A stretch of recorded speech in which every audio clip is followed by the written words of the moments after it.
The ultrasound workshop starts here at 12:30 with Uvulan and a set of really experienced ultrasound instructors. So anything you want to know about ultrasound, stay on for that.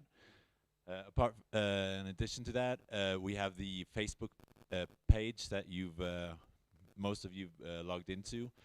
Follow that for any changes in the program, any messages from us, or if you want to ask us anything, you can also reach us through there. So keep an eye on that one. Now we're ready to get going with the talks, and we have our moderator for this year again, back on popular demand from last time, John Chatterjee, our good friend from London. We're really glad to have you, so please welcome John.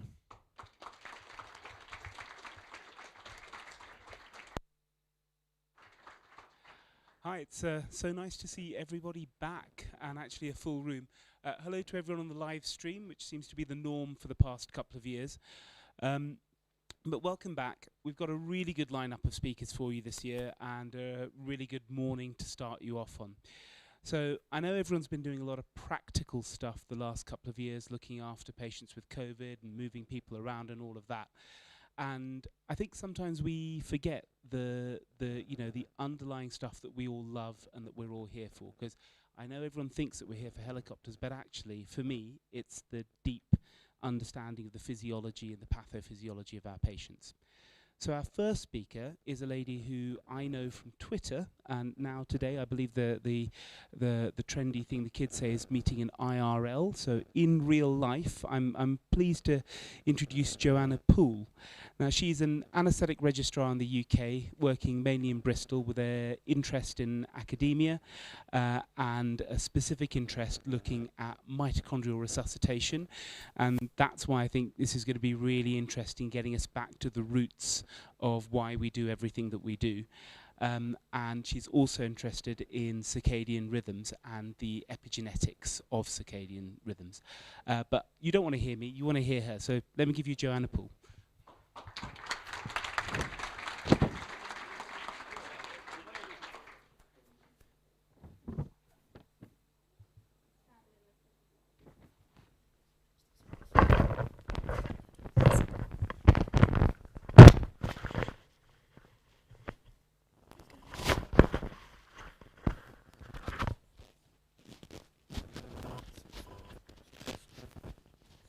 Just there. Ooh, that was loud. I've got quite a small brain, so it's a bit big. Okay, can everyone hear me okay? Right. So I'm Jo, and this was my talk, and I was going to do Restoring Life. What would evolution do? Because I'm very interested in evolutionary physiology. I think there's a lot we can learn from other animals in terms of how we survive extreme physiology.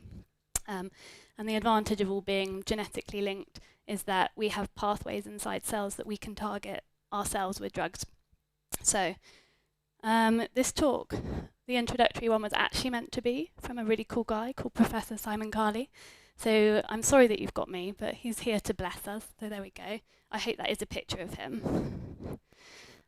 So the pillars of my talk, roughly, is going to be based on cells, calcium signaling, and my favourite thing of all, which is mitochondria. And I've tested this on my non-medical husband, so I think you should be okay. He had fun, but he could be lying. So, fine, so this is just a few interesting facts to warm us up.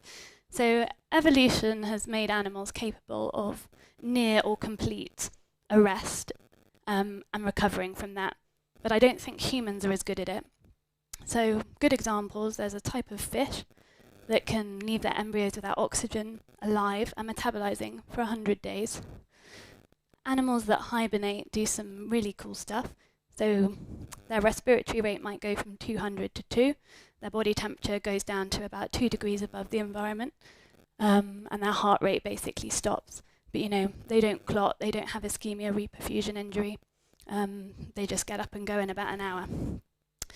Diving mammals can survive several hours without oxygen, and there's some cool turtles where if you take their cells and put them in a dish, they can survive without oxygen for about 20 minutes, and ours can't do it for more than a couple of minutes. So again, all of these proteins and genes are ones we have a version of. They're just regulated differently. So you can develop targets, and pre-hospital is the place to deliver them.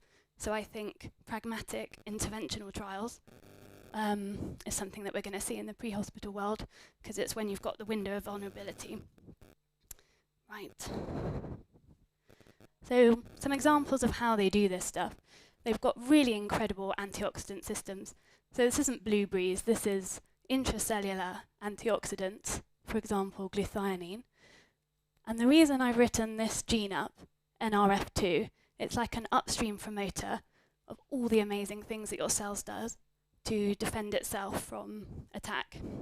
And I'm trying to point out important genes because they come back later, but you don't need to understand genetics to understand why they're important.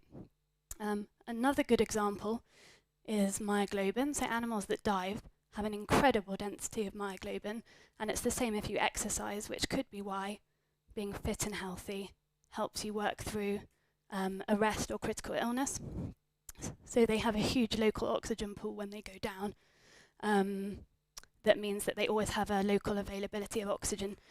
And there's synthetic versions of this that we could potentially inject. If we were going to do something to someone that was risky, you could do that beforehand. And is this working? Basically, it doesn't stay on my head. I've got a small head. Thank you. So the way that this myoglobin works, how it's special, how it's been adapted, is that it has a really high surface net charge. When you look at whales, dolphins, seals, anything that dives for a long period of time, the charge on the myoglobin is a lot higher. This stops it packing together and tangling, so they can pack more in. So again, synthetic versions of that we could give. Turtles are my favourite current animal because they're just so good at surviving anoxia. And this is something I'm going to come back to, but basically inside the cell you have a cytoskeleton that moves everything around and organises everything. It moves your mitochondria to where they're needed. And in us, if we are hypoxic for any period of time, it just breaks. And it doesn't matter. You can give it a blood pressure back, you can give it oxygen, you can give it ATP. It's done. It's never coming back to life. And I think being able to know that early on or alter that is something that is going to really help patients, if possible. But turtles have this amazing cytoskeleton. I'll explain more about it later. So this is just a bit about circulation, ABC. So over time, circulation has got a bit more complicated, and we've spent more time separating oxygenated and deoxygenated blood.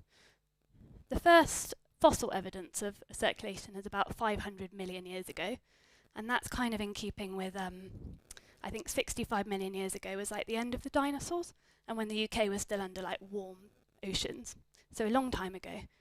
And we've had a lot of time to adapt to what we need. So fish in water have a very low blood pressure. They just have a very primitive heart.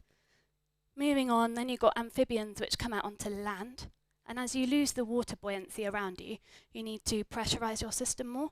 So they start to get proper pumps, and they separate. So there's two atria, and they start to separate the oxygenated and deoxygenated blood properly. Then you start to get things that spend more time on land, it gets more complicated, and then you get sort of mammals, which are sort of uber circulatory systems. It's highly pressurized, so I think whereas a whale has a blood pressure of like 15 or 20, it's the same as our pulmonary circulation, we now go up to above 100. But that has its own problems. And I'm sorry that this other picture is so tiny. I tried to make it bigger, but it just pixelated. But it just shows as evolution happened that your circulatory system got more complicated. Oh, I was hoping people would be able to read this, so I don't have to read it out. Can people at the back see? You can read it. So this is, I'm so sad, but this is my favourite book. So it's called From Fish to Philosopher, and it's written by a renal scientist. And he basically does it in the theme of why we have the kidneys that we do, and the salt, and why we don't dry up when we move from, or like swell up when we go from salt to fresh water. But I'll leave you to read it, because this is kind of the philosophy I approach my problems with. So I'll just give people, I don't know, half a minute or so. If you could just raise your hand when you've read it, and then I can kind of see.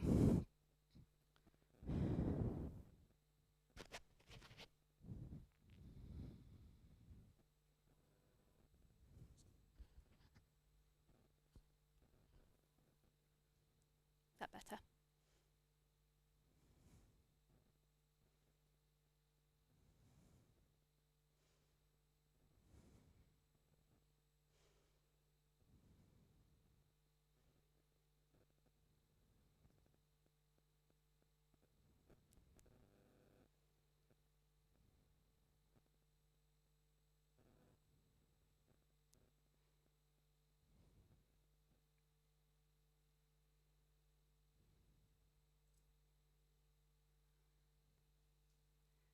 Fine. I think most people are getting there, or have got the idea.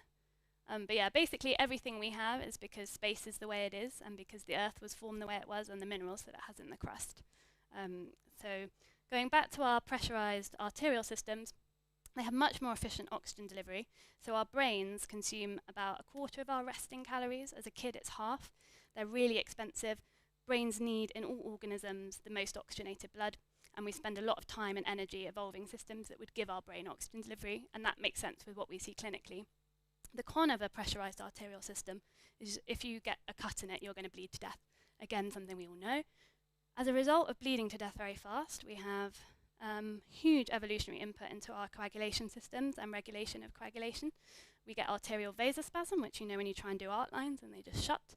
And because you will just lose all your water if you throw blood pressure at a kidney, we've got incredibly clever kidney, and our kidneys are linked to our sympathetic nervous system for volume control, which we all know, but this is where it all comes from, and evolution has spent a lot of time working this out. So this is my favourite bit. So when I was at school, I was taught that either you had a eukaryote or a prokaryote, like a bacteria or like a complicated cell. But actually, there were 3 original life domains. No one's ever heard of the other one, but it's my new favourite. So it's archaea. So the significance of this is that eukaryotes came after the other 2, and we've inherited some stuff from bacteria and some stuff from the archaea, including the cytoskeleton, which is the bit that I'm interested in. So about 10 years ago, they went down some Arctic sea trench looking for the origin of life, and they found this thing called Loki's Castle. And they've named all the bacteria after like Marvel people like Thor and Odin. It's Norse gods, sorry, I don't know why I said that. And what they were looking for is the last universal common ancestor. So this is Luca, and this is the thing that preceded the rest of life completely. And it was like the last final link before everything split off. So like we had the last human common ancestor, this was like the last universal one. So this is what excites evolutionary biologists. So Luca had to have happened, we think, sometime after 4.5 billion years ago. The reason this is because this was when the moon was formed. So there's this giant impact hypothesis. Everything's controversial, but it's generally widely held that this is feasible. A big space rock hit the Earth, made everything molten, and then flicked a bit off, which became the moon. So the moon has this really identical composition to like layers of the Earth's crust. And they think that the last universal common ancestor would not have survived this big collision. Therefore, it had to have happened at least after 4.5 billion years ago. And what was I going to say? They have a fossil from about 3.8 billion years ago. So this is really old, and life has been trying to figure its stuff out for a long, long time. Iron, sulfur, and nickel are the elements in the moon and in the Earth's crust. Because they were hot and molten and moving around and exposed and available, that is what early primitive life has used for metabolism. So all the ancestors of mitochondria, all the early archaea, they all like sulfur and hydrogen, and they use iron and sulfur, even still in mitochondria, as their respiratory chain. And that's significant because they're very oxidizable. So this was before oxygen. Oxygen only appeared about 1 to 2 billion years ago. Still a long time, but not when life started. So oxygen is really toxic to life, but we need it. So how do you kind of get them to work together? So the reason that multicellular life likes oxygen is, someone's coming to fix me again, are they? No.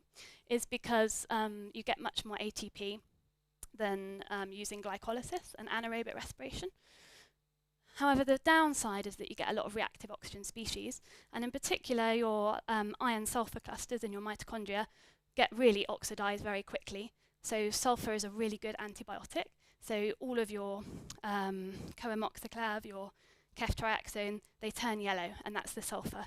So, and when my horse was poorly, the only thing that worked for her bacterial infection was getting actual sulfur and pig oil and rubbing it, and it worked when nothing else did.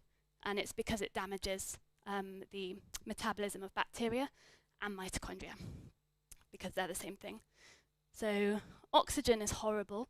It just sets alight lipids, proteins, DNA, so all your cell components are gone very quickly. The whole aim of life is to try and get ATP for like the least amount of reactive oxygen species that you can. It's really damaging.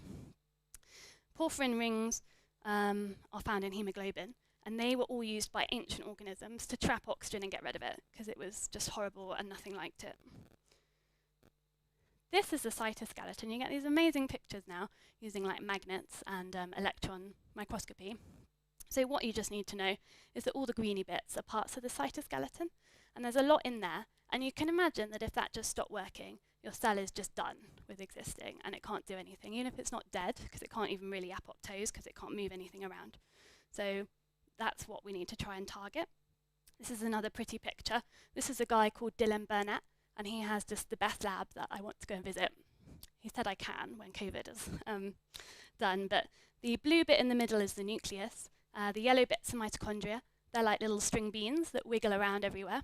They need to move to work, and they do these things called kiss and run, where they like swap ATP. So if one's dying, a healthy one comes to get it, gives it like the kiss of life, and runs off again. So they're highly mobile, and again, if you have no cytoskeleton, you've got no energy, you've got no ATP, it just won't work. So again, it's just really important. These little rock things are called stromatolites, and they're actually fossils. So this is like mineral deposition over millions of years, and they're really calcium rich. So this is where I'm going to move on to the calcium that I mentioned. Try and keep it interesting. If there are any surgeons in the room, calcium is in bones. So,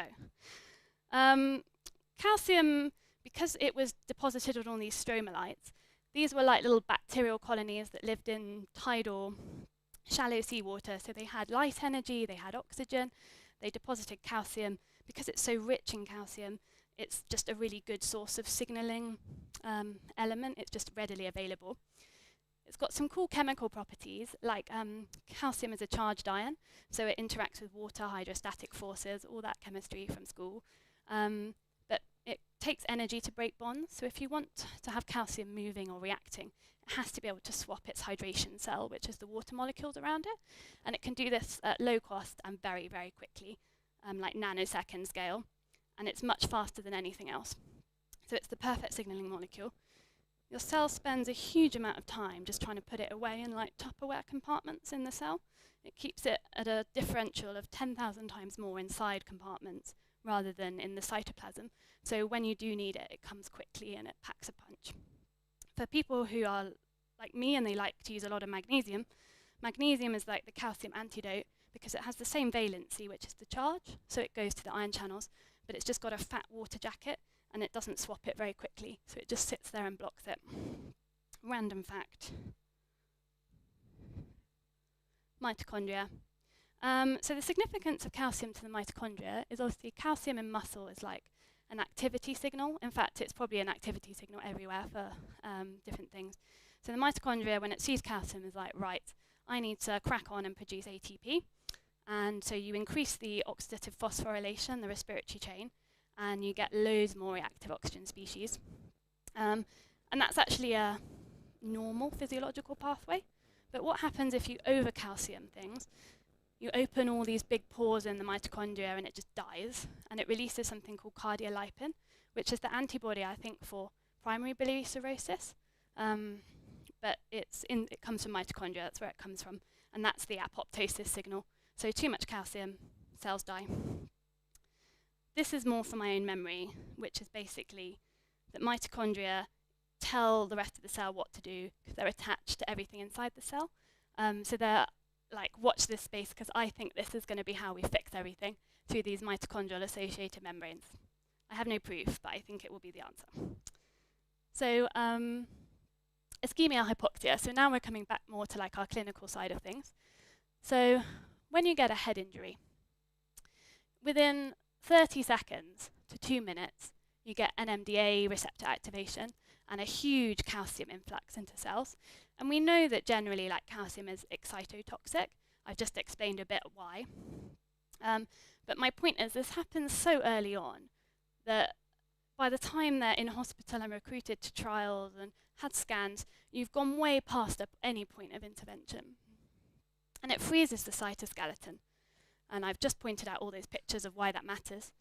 Actin in particular is the thing that's very sensitive. And we inherited this cytoskeleton from the archaea. And we don't have a lot of physiology or understanding of how archaea work, because they live in such extreme environments, like Loki's castle, sea trench, that they're very hard to grow in the lab. So we don't know a lot about the cytoskeleton, and that's why. And it confused everyone for a long time why we couldn't find out much about it. But it's because there's this whole realm of life that they never discovered before. So the idea is, when you have a hypoxic insult, is you just damp down on your oxygen consumption. Your cell goes, fine, I'm not happy, I don't have any income in terms of ATP, I just need to quieten down the hatches. So they turn off protein synthesis, they stop the cytoskeleton, they stop ion channels, and they just don't do anything. They literally suspend themselves. And then they either have a cell fate that is death or a cell fate that is recovery, which we all know. No one can kind of at the moment work out who is going to do and who isn't. That's because we don't really look inside cells. We look at tissue function and, oh, are they obeying commands? And just look at the cytoskeleton, everyone. Right. So they can reduce their oxygen consumption down to 5 or 10%. And you just get generalized tissue failure, weakness, what's it called, critical illness, neuropathy, myopathy, heart failure, AKI, cholestatic jaundice, anything that involves active transport stops. The CNS stops. It doesn't have any energy. It cannot move things around. If you survive this, you just need to switch those things back on. There are cell signals to switch things back on. Oxygen does help, but it is not the answer. It's like a safety signal, but you need like a command to go. Actin, if it breaks in the cytoskeleton, causes these big packets of fibrils, and then you're done. So the cell is not dead. You can't find it on a scan, but your cell is done. It's never, ever coming back. And to move this on to mitochondrial dysfunction, this guy is really famous in mitochondria land, Mervyn Singer, but the top two genes are basically upstream of making new mitochondria. So during the day, you use your mitochondria. At night, you renew them, and you quality control check, you fix the ones that are leaking, and you get new ones ready to go for the morning. And those two genes at the top are always found in genome-wide association studies for, are you going to survive ITU? Are you going to survive trauma? Are you going to survive this, that, the other? If you've exercised, you increase those ones, so you've got good mitochondria that will come back again. And I've just written the other genes. They're all again involved in mitochondrial happiness, but I'm just writing them down because I come back to them at the end. You don't need to know what they do. I don't think anyone knows what they do, but they're good for mitochondria. And then at the bottom, there's this guy in America who is an intensivist that actually got very poorly himself, Paul Vishmere. He does quite a lot of nutrition stuff, which I always used to find quite hippie, but once you understand metabolism and how much the mitochondria controls everything else, including all the calcium, it gets quite important.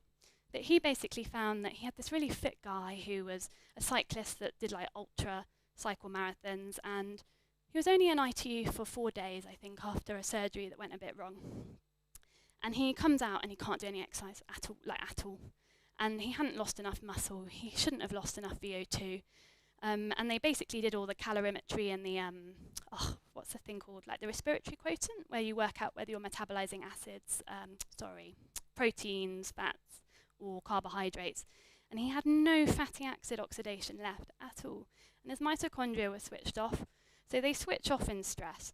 And again, they need a signal to go, which, I'm sorry, but we don't provide in medicine, because we don't talk to the cells, we just wait for them to fix. So how does this translate into therapies that you are going to deliver on a mountain? So I've discussed how calcium is quite bad for you, and it sort of freezes the cell cytoskeleton.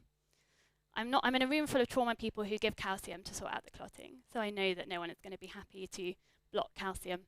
But my point is that calcium that's causing your clotting problems is in the circulation. It's the ionized calcium that's interfering with your clotting enzymes. the calcium that's causing the problem is intracellular, and you have these amazing cell membranes that separate the two. So there's this series of enzymes inside cells that are activated by calcium that you can target to turn them off without affecting your clotting. And funnily enough, people have done this.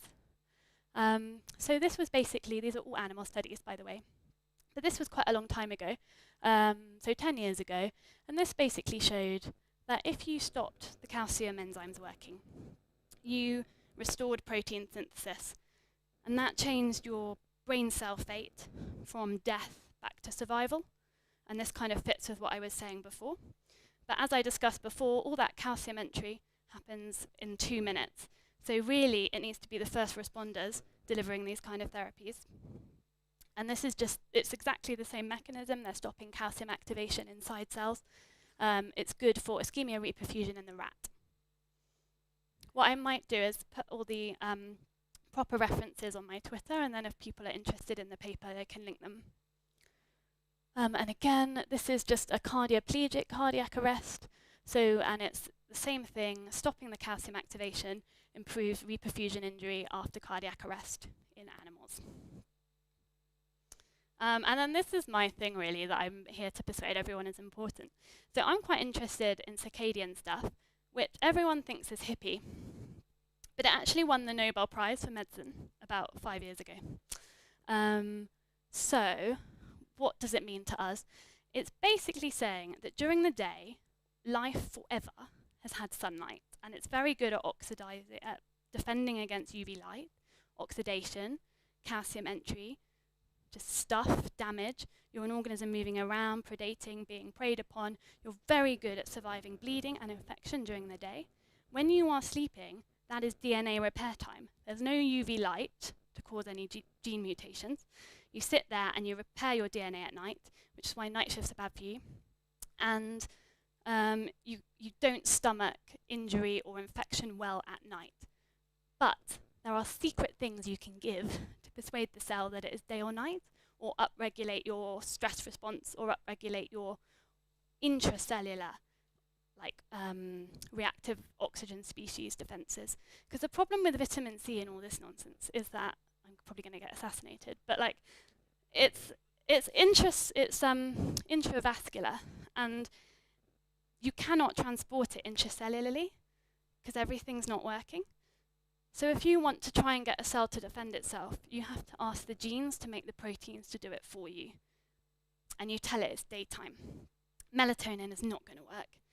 You have to give, basically, it's like a thyroid receptor. So the cell clock has a day thyroid receptor that works during daylight, basically, and switches on genes, and it changes gene expression. And then night is the same. So I'll explain in a second. Actually, I've got the next thing coming up. So this is why I pointed out some of those gene names. You don't need to know what they do. I'll go through it gently. But they are all under clock control, and that's why it's important. And when I say clock, I mean the cell clock, not your pineal gland, not the thing in your head, not light. It can be affected by those things, but it's actually innate. If you put the cell clock proteins in a test tube, they will build their own clock. It's very old. Every single organism has it. Therefore, it's clearly important. All prokaryotes, archaea, eukaryotes have it. There's one animal that's got rid of it, and it lives in like a cave at the bottom of the sea because it doesn't change day or night. The important things are all the mitochondrial genes are under clock control because we need to move around and do stuff during the day, and we need to not produce reactive oxygen species at night when the DNA is out and open and vulnerable.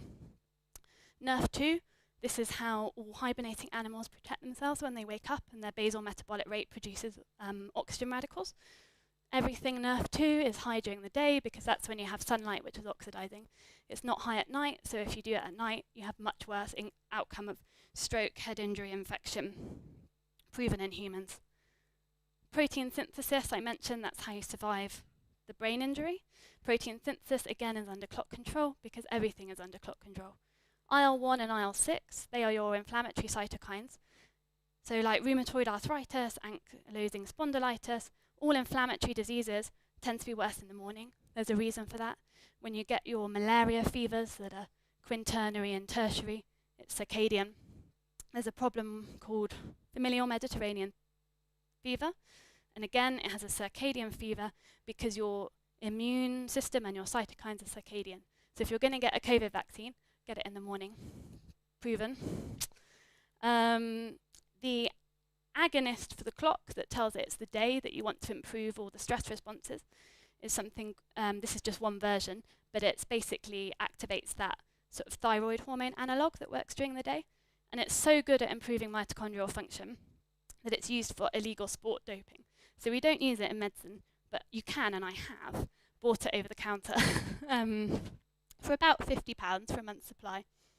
And that is what I think is going to start to be used in critical care trials to improve mitochondrial performance, basically. Because I think if elite athletes use it, there's probably something in it. Yeah. The inflammasome is it's got quite famous because of COVID, but I haven't found that many people in real life who know what it is. All you need to know is it's like a little protein complex inside cells that recognizes like ancient foes and turns on all the cytokines. And if you inhibit it, you don't get diabetes, you don't get sepsis, all this other stuff.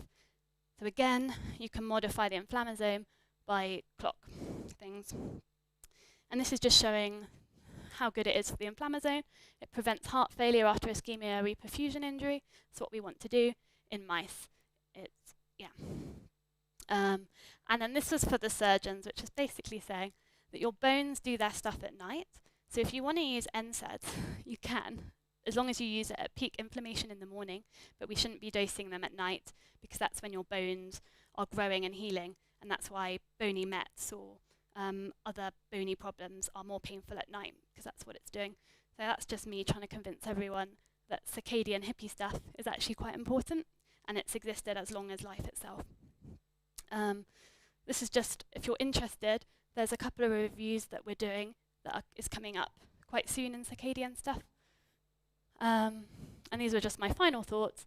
So if you were breeding for bleeding, if you were designing an organism to survive death and recovery, like what would you pick?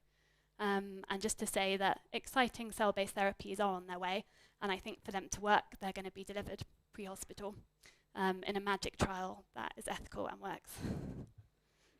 So that is everything. So hopefully not too many questions. Back. Thank you. Thank you, Jo. That's absolutely fantastic and really, really fascinating. Now, I'm sure there are lots of questions from the audience, but I'm going to start with one. You told me earlier that your brother is a HEMS paramedic, so that's your connection to the pre-hospital world. Yeah. I hope he's taken you up in the helicopter and done nice things and shown you around. Yeah, I've got some observer shifts, actually. Good. So, if you could speak to, and you may actually be speaking to, a significant portion of the decision makers in the pre-hospital world, what would you want them to be changing in the next 5 years? I know it's difficult to control pre-hospital conditions and trials and recruitment, but I think we've seen examples of how that's got better, like with the adrenaline trials and stuff. I think you are in a position to make a difference to that evolutionary conserved cell response to stress in the first hour, and that's when you have to do it. So if we are very good at organ and tissue resuscitation, we can get a pulse back, we can get oxygen back, we can get the clotting sorted. We have no idea what's going on inside cells, and it is already determined in the first hour which way it's potentially going to go. So if we could do something to modify when it's plastic in that early time, hitching on all these evolutionary pathways that exist in other animals that work really well, not needing oxygen for 100 days, my goodness, you're in a position to make a huge amount of difference beyond just the immediate ABC physiology. Great, thank you. Any questions from the audience? Yes. Thank you for a lovely presentation, touching up on the basic science. You mentioned on your last slide that several therapies might be on the way. Could you hint which pathways are like the furthest ahead right now? Yeah, so I mean, there's probably loads in development. The ones I know the most about are the circadian one. So this is clock gene therapy. That's the doping one. You can buy it yourself, by the way. Probably shouldn't recommend it, but. And the other one is the Calpain inhibitors. So Calpain is the calcium family that's intracellular, and you seem to sort of block it, and it has outcomes early. One thing I will say is that the problem with a lot of these therapies is they work well in animals, because we test everything on mice. When mice are having their experiments done, they are nocturnal, and day is when they are sleeping. So things that we do to intervene are actually defending them, because at night is when you're not very good. And in humans, we then try and translate it, and it doesn't have the same number needed to treat. And it's because mice are nocturnal. So unless you're going to stay up all night and do your experiments at night on mice, it just, in my head, it just will never ever work. So I think we need the human trials, or to actually take circadian physiology seriously.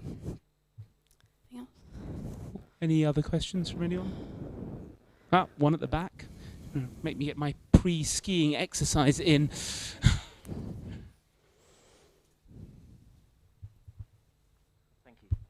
Hi, thank you, Joe. My name's Ben. I'm an intensivist in the UK. A great talk, and I think you should set up an Amazon marketplace for all of these things that you can buy over the counter. On a serious point, we know that mitochondria are crucial for peak exercise ability. So do you think some of these trials actually, rather than being mediated through sepsis or trying to through the medical community, there's got to be a lot of interest in peak performance and sports, elite sports groups? And do you think actually perhaps we should be looking at some of these companies and institutions to help maybe fund what we're looking at the other end? Yeah. There's a lot of money in sport, obviously, and a lot of interest. I have to say, the more I've looked at this recently, the more I've discovered that a lot of the sports medicine, which maybe some of us considered like not a proper medicine, I know that's wrong, but maybe that was my impression starting out, they are way ahead of us in terms of mitochondrial function. We know that's really important to disease. And when you look at the problems with critical care patients, like the weakness, the lung function, the muscle wasting, the immune dysfunction, all of that is exactly the same pathways as enhancing sport performance. It's all about bioenergetics. It's about your ATP and your oxidative stress, and exercise fixes those pathways. Yeah. Brilliant. Thank you very much, Joe. Oh, sorry, was there one last question? Did I hear a voice? No. So thank you very, very much. That was absolutely brilliant.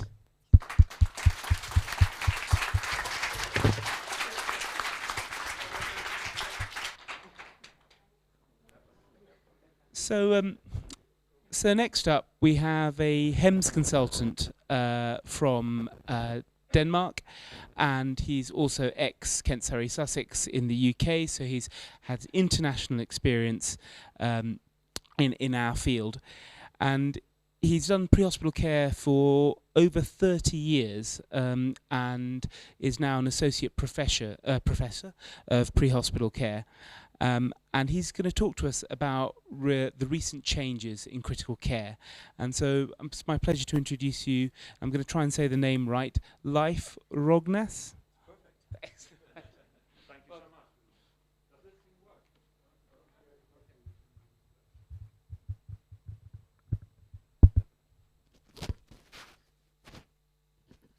Hopefully it works now. No? Okay, perfect. Thank you for that kind introduction.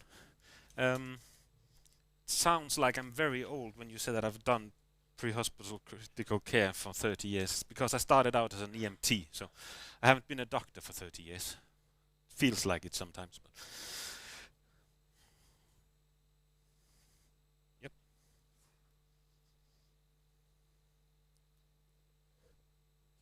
Thank you. Perfect. First of all, I want to thank the organizers for inviting me to this really brilliant conference in beautiful Zermatt. Why don't we start off by getting the formalities over and done with. All views that I present here are my own, and I have no conflicts of interest whatsoever. So that's done with. One of my roles is that I'm one of the base lead clinicians for the Danish Air Ambulance. And we provide national HEMS cover for this small island country. And we do so by staffing 4 aircrafts from 4 bases scattered all around the country.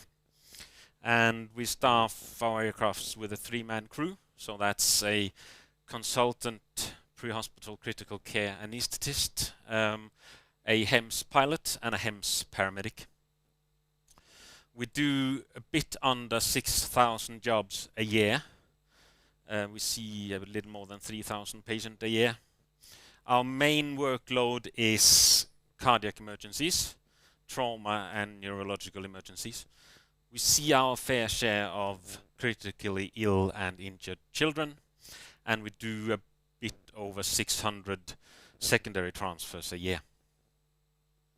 So the organizers asked me to give a talk on recent changes in pre-hospital critical care, but I'm a bit rogue, so I changed that into recent changes in how I practice pre-hospital critical care. And that's because we tend to believe in tailored care. And of course, tailored care is more than just tailoring the care you're giving to the actual patient in front of you. It's also about tailoring your system, your kit, your training to the clinicians that you employ. And on top of that, it's about accepting that what might be the best treatment for patient X at 4 o'clock in the morning for Team Blue may not be the best treatment for patient X at 2 o'clock in the evening when it's Team Red showing up at patient side. So taking all those different things into account, I tried to put together an agenda, and it looks something like this for the next 20 minutes or so. So these are the main patient groups that we see, and we will be briefly discussing how things have changed in how I treat these patients, and it's just looking back a couple of years to maybe pre-COVID or something like that.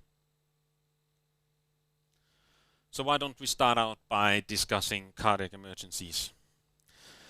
And in my opinion, you cannot talk about how we treat cardiac emergencies in a pre-hospital setting without mentioning calcium. And we did not discuss this beforehand, but the COCA trial came out a few months back. The COCA trial was a pre-hospital trial where they investigated the effect of giving calcium during pre-hospital cardiac arrest. And basically, when they looked at their main outcome, they found that calcium didn't provide any advantages when given to patients in pre-hospital cardiac arrest. And the trial was actually stopped before time because there was a rather strong signal towards calcium being harmful to these patients. So I don't give calcium to patients in cardiac arrests anymore unless they are highly likely of having a cardiac arrest due to calcium channel blocker overdose or hyperkalemia. So here's a picture of the development of the numbers of citizen responders in Denmark. So citizen responders is volunteers that through an app, a bit like the Good Sam app in the UK, have signed up to receive a text whenever there is a patient with suspected cardiac arrest in their vicinity. So you can see here that there are a bit over 120,000 citizen responders in Denmark by the end of 2021. And that is in a small country with just over 5 million people. There are quite a lot of citizen responders. And that development is part of the explanation. It's not all of it, but part of it, that during the last 20 years we have seen our bystander CPR rate go up from 19 to 80%, and our 30-day survival following pre-hospital cardiac arrest has gone up from 4 to 14%. So we have always in our service seen quite a lot of cardiac arrest patients, and we see a lot of post-RUSC patients, and that number seems to be increasing. And you all know that especially post-RUSC patients, they can be really, really tricky and have a high degree of cardiovascular instability. And the question then, of course, is how do you treat that? How do you counteract that tendency to go in and out of cardiac arrest? Do you use push-dose epinephrine, or what do you do? So sometimes when we feel desperate, we look at the literature.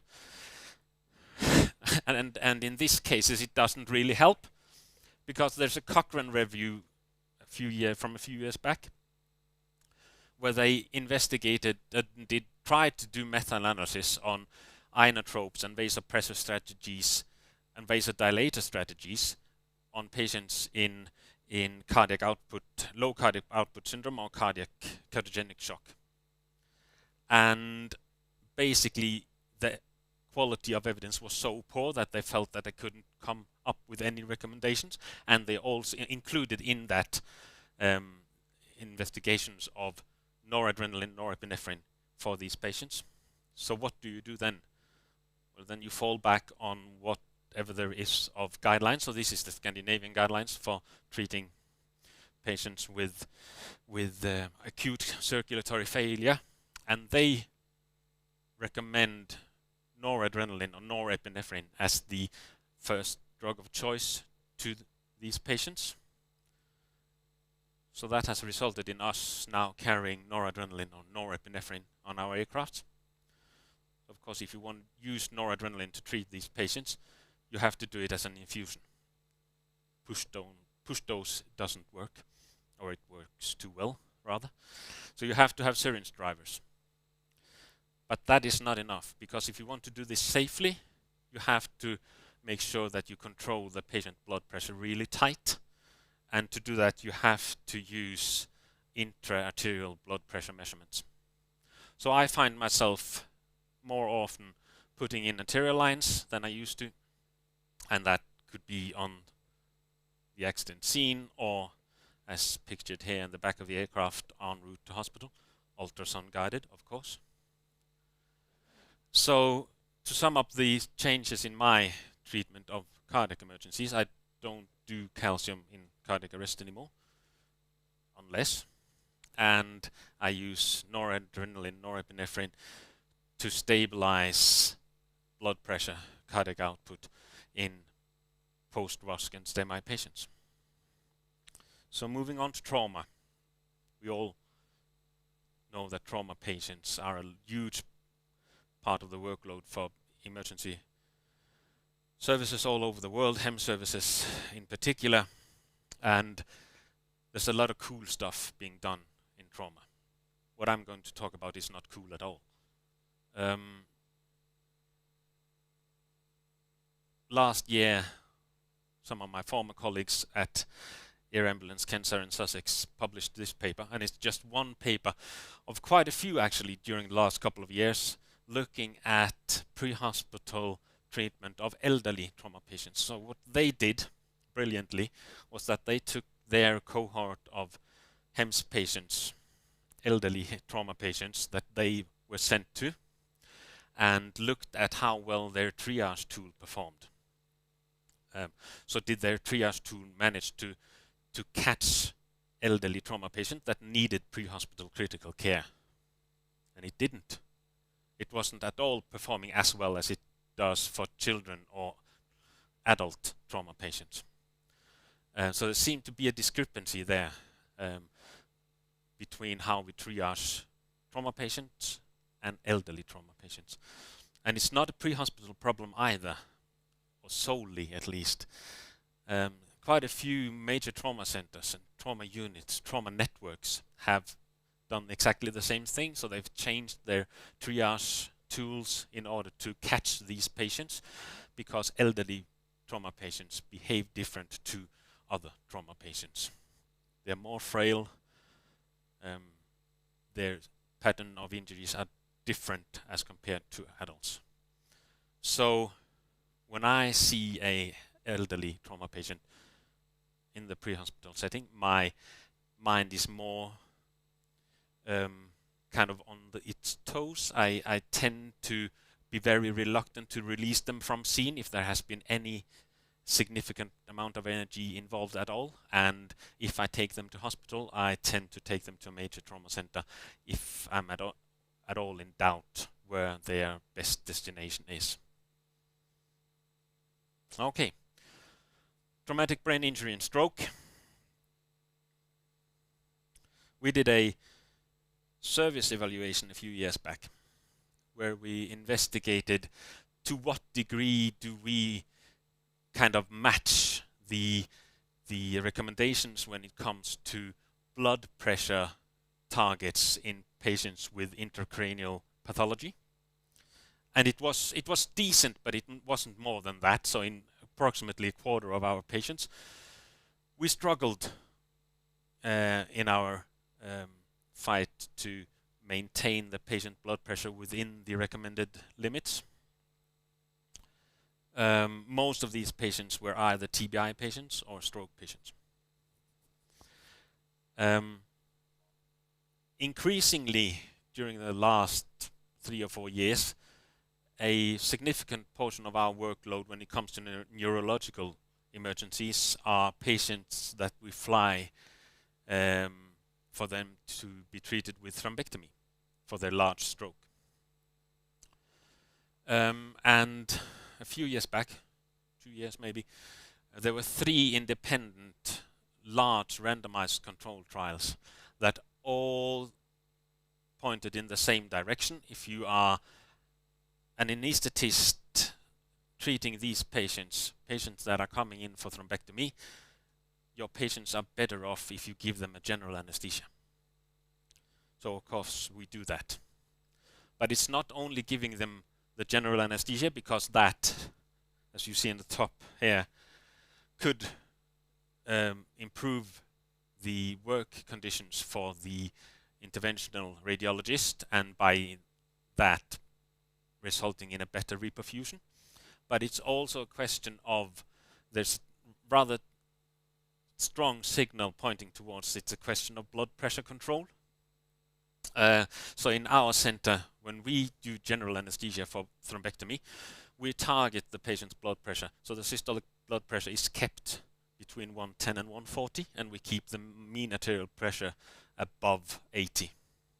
And that is in line with this brand new review, just a month old, from Anesthesia, where they conclude that studies have highlighted the importance of optimal blood pressure management as a major determinant for patient outcome in thrombectomy, and also that anesthetic management should be tailored, there it is again, that buzzword, to the individual patient and circumstances. So again, I find myself putting in arterial lines and running noradrenaline infusions to keep my patient's blood pressures within those targets. So moving on to pre-hospital emergency anesthesia. This is probably the most eye-opening paper that I read last year. It's Sven Graumann and colleagues. They went out and bought 5 different types of bag valve mask systems. And then they tested those BVMs and wanted to find out what level of oxygen were coming out of them in a standardized setup mimicking pre-oxygenation. So some of the BVMs performed rather well, so they delivered above 90% of oxygen when used for pre-oxygenation. One of them was half bad or half good, either way, delivering about 75 to 80%, but there were also one system delivering less than 40% of oxygen. So ladies and gentlemen, do not trust your BVM for pre-oxygenation. It's rubbish. So how do I then deliver pre-hospital emergency anesthesia in 2022? So I start out by asking myself, what's the biggest risk for this patient? Is it an increased risk of having an anatomically difficult airway, or is it an increased risk of having a physiologically difficult airway, meaning an enhanced risk of desaturation, cardiovascular collapse upon my induction? And once I've decided that, I make and communicate individualized and relevant plans for how to counteract that, and of course making sure that I have the equipment needed to execute plan B and C ready at close hand. I ask myself, do this patient need to have invasive blood pressure monitoring in place before the induction? And I use a checklist. That checklist, of course, has to be tailored to your system. So this is the Danish Air Ambulance pre-RSI checklist, the so bad checklist. There are lots of versions of checklists out there, but make sure you have one that's tailored to your system. I tend to not do RSIs anymore.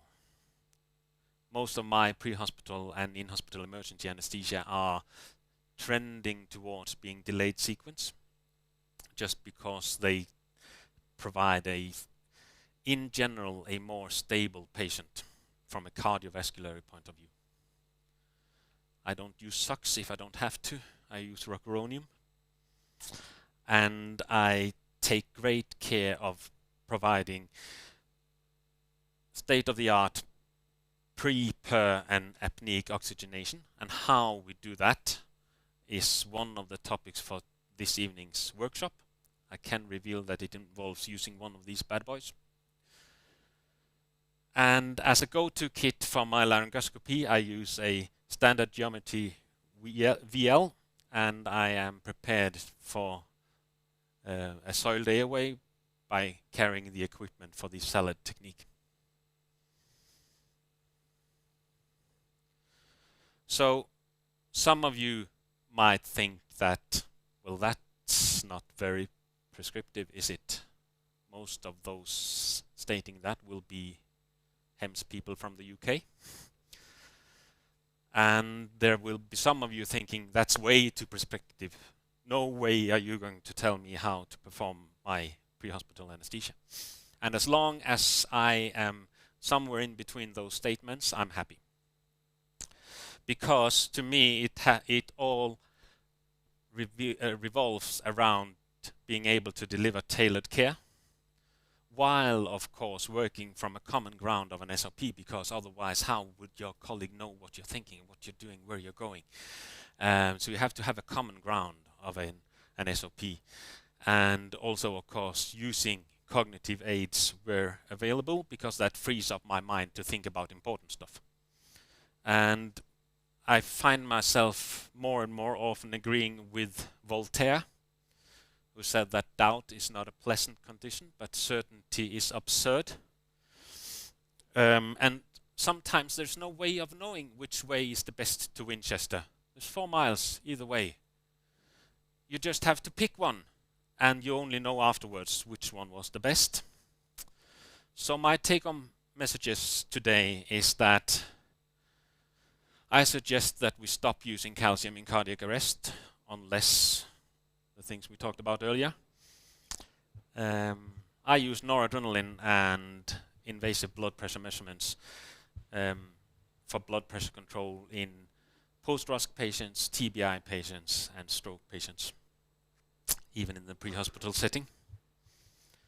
I recently found out that the elderly are not old adults.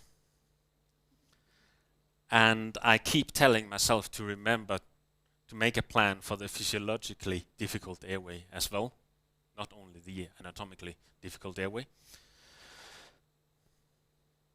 Do not trust your BVM for pre-oxygenation. Doesn't work, or at least you don't know it'll work. And ladies and gentlemen, there are no silver bullets in pre-hospital critical care. And please remember the gift of doubt, because it will keep you and your patients safe, and it will allow you to provide excellent, tailored pre-hospital critical care. Thank you so much for your attention. Thank you, Leif. That's, again, a really fascinating talk. I was going to say, from the London perspective, you're not too prescriptive. I think what you don't understand about the London system is we do delayed sequence. I just make the checklist so bloody long that it becomes a delayed sequence. Are there any questions? Yep, I will come to Mr. Abernathy. Yeah, as far as using arterial lines pre-hospital, how long does it take you from the time you decide, okay, I'm going to put in an art line until it's completed? I haven't measured it. I carry the ultrasound device in my pocket at all times, so there's no delay there. And I tend to try to make the timings right, so I do it while the land crew and the paras are making the patient ready for transport. I'd be surprised if it's more than 5 minutes from I state that I'm going to do it until it's ready to be hooked up. And whether it's a delay or not, I'm not sure, because I do it while there's a lot of other stuff going on. To me, I'm very cautious that it shouldn't increase our on-scene time, but at the same time, I'd rather spend 5 more minutes doing it and making sure that my patient has a blood pressure that is sustainable for their brain, rather than burning brain on the way to hospital. Cool. And just a reminder that at 12:30, if you go where Life is standing now, you will be able to join the ultrasound workshop, so you too can put your line in quickly. There was a question here. Aki Oren Greenberg, intensivist from Boston. Thank you very much for a great talk. Back to the post-ROSC hemodynamic instability and the Scandinavian recommendations using norepinephrine. You know why, or what's the basis for norepi as opposed to epinephrine in those situations? If you talk about the science behind it, I haven't read up on it recently, but I know that one of the cardiologist's main concerns is that if you use adrenaline or epinephrine, is that it makes your patient tachycardic. And when the patient becomes tachycardic, I'm sure you know this, but the diastolic phase becomes shorter, and the perfusion time for the myocardium goes down, and it also puts an extra strain on the myocardium. So that's, in theory at least, is why most of these guidelines tend to suggest noradrenaline as the drug of choice, but the evidence isn't great, to my knowledge. Thank you, Leif, for a great presentation. We know each other. But what do you see as barriers in your organization to making the changes from, for instance, epinephrine to noradrenaline as a standard vasopressor, and using the bag Volmask to the Mapleton system, for instance? And how do you address the barriers in the organization for moving forward towards better care? Okay, please postpone lunch, because this is going to take some time. So that's the $1 million question, isn't it? How do you move from evidence to implementation? And I think it's a lot about nudging, so making the right choice the easiest choice. Other than that, I have no good solutions, I'm afraid. And again, no silver bullets. Oh, one more question, and then we'll take a break. Thank you. It's Connor from Australia here. I just wanted to ask, in regard to that delayed sequence or controlled sequence intubation, have you found your use of supraglottic airways increasing? And if so, have you found them useful? No, I can't say that our use of supraglottic airways is increasing, other than in our service we more and more often find patients treated by paramedics before we show up, where there is a supraglottic device in place. And then, of course, I use that for the pre and per oxygenation, and it allows me to be even more cautious with the delayed part of the induction. Yeah, of course. Thank you very much. I'll hand over to Ollie. All right, we are right on time, so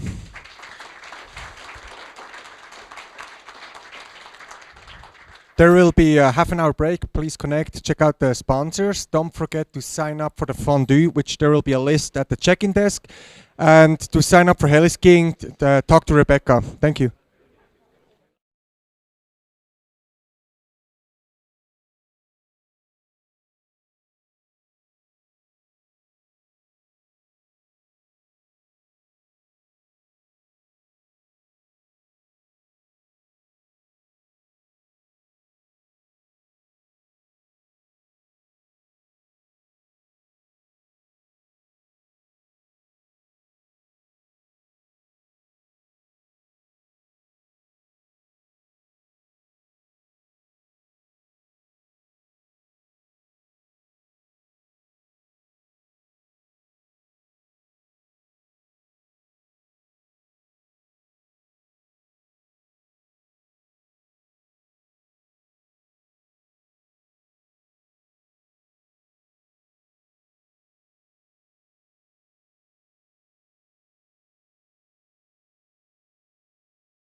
And we have now got, so there was a 2-for-1 offer on professors of pre-hospital care and emergency medicine. So I have your second professor of emergency medicine, a chap that I'm sure a lot of you will already know, called Mike Abernathy, who has been a HEMS physician, and I'm sorry, Life, to put you to shame, but he's been a physician in HEMS for 33 years, but in EMS for 45. You are just a spring chicken, sir. Now so, mate, it's all online now. I mean, you're just showing your age. So, I thought about a lot of ways to introduce Mike, but I just think the best way is he's the oldest, saltiest dog that I know in pre-hospital care, and if he hasn't seen it, it probably hasn't been done. But I'll let you meet the legend that is Mike Abernathy.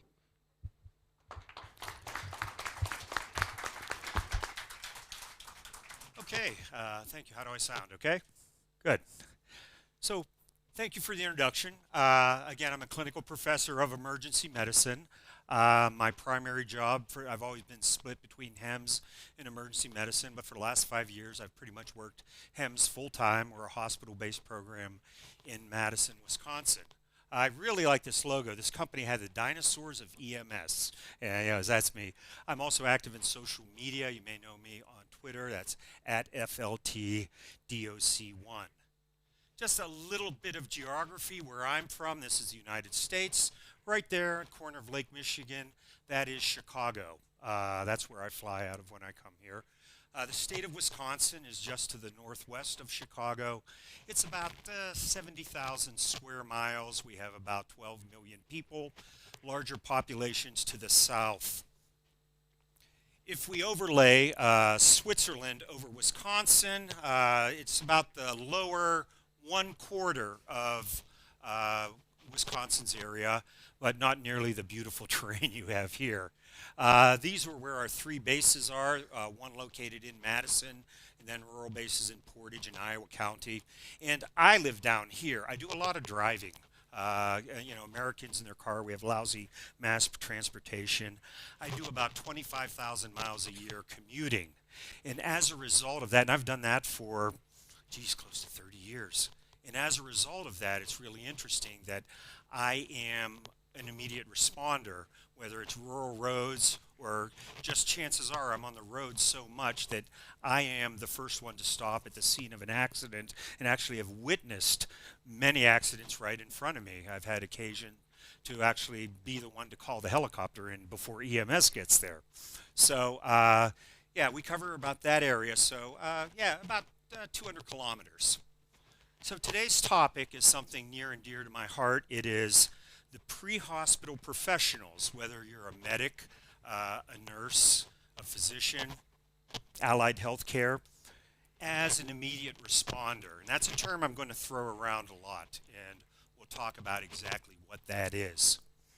Because when we're dealing in the pre-hospital world, we have bystanders. We'll go into that. Then the immediate responders. And then once the EMS system is activated, what was it in Switzerland here? 114, or what do you dial? Yeah. 411, 114. Yeah. So, but once that system is activated, then you get first responders, such as police or fire department, and then formal EMS. So, bystanders are exactly that. They're just standing by. They're not a lot of utility. They are basically witnesses, and at very best, they may activate the pre-hospital system. I've been amazed that people will just walk by someone, well, he's drunk, or he'll be okay, or he really doesn't need help. And then we have this term we use, bystander CPR. And it's actually a contradiction of terms, because if you are doing CPR, you are not a bystander. You're doing something. So let's get rid of the idea of bystander. I don't like that. I like immediate responder CPR. And what is an immediate responder? Well, it happens to be someone who is in the right place for the patient, maybe not for them, at the right time. But the key factor is it's an unintentional presence. You're there by chance. But what they do have is a very particular set of skills. Now, not everyone's a physician. It may be just a school teacher who knows CPR, or it may be a bank teller who has been trained in Red Cross first aid and took a stop the bleed class, or it may be a physician or a nurse or an EMT. So when they get on scene, this is what happens. So you initially have an incident. We're walking through the Zurich airport. Someone clutches their chest and collapses. Then the EMS system is activated. The next thing, the EMS responders will get on scene. They'll do what they need to do, stabilize, then transport the patient to the hospital. But what happens here? Now, if we're in the Zurich airport, if I'm in Chicago O'Hare, and this has happened to me on 1 or 2 occasions where someone goes down, I feel they don't have a pulse, start CPR and ask someone, will you call 911? And we do have a paramedic station in the airport, and I know damn well it's going to take them only 4 to 5 minutes at max to show up on scene. So I'm going to be caring for that patient as immediate responder for just a few minutes. But as you can imagine, if I'm in a rural area, last summer I'm driving home from one of our bases, it's after dark, backcountry road. Here's a wrecked motorcycle and this guy's laid out in the middle of the road. He had hit a deer, he's unconscious. So I go to my cell phone, I dial 911. Knowing the area, knowing the EMS, I know it's going to take them at least, their basic volunteer EMS, it's going to take them at least 15 minutes to get there. In the meantime, this guy is head injured, he's apneic, and so I am the immediate responder. Fortunately, in my trunk I have a good bit of kit, and I was able to take care of things until they got there and were able to transport him to the hospital. So, it can be a few minutes, it can be 15 minutes, or in certain situations, it can be a lot. This is a quote I used last time. Critical illness and injury does not respect geography. And it's always interesting, I've found, that in EMS, at least in the United States, our best trained, best paid paramedic services are in dense urban areas where they have very minimal transport times. 5 minutes, 10 minutes is long for them. And they transport to definitive care, trauma centers, stroke centers, cardiac centers. Whereas on the other spectrum in the rural areas, we have underfunded, if funded at all, volunteer basic EMS who see very sick patients. They have long transport times, and even those transport times are just to a rural access hospital. So it's sort of backwards. Shouldn't we have our most well-trained people out in the periphery versus, in the big cities? So, okay, better? So the 3 ultimate time-dependent lesions we deal with: cardiac arrest. We already know that if it is a witness cardiac arrest and CPR is started right away, those people do very well. But if even 5 minutes goes by where everyone's just sitting around waiting for the paramedics, it can be life and death. Respiratory arrest, if someone has a seizure, is postictal, vomits, has obstruction of the airway. I've actually witnessed a motorcycle accident with impact apnea. It's a really interesting thing where a head injured patient stop breathing, and and they will go into a respiratory arrest, which progresses into a cardiac arrest, and they just simply need someone to breathe for them for a couple minutes.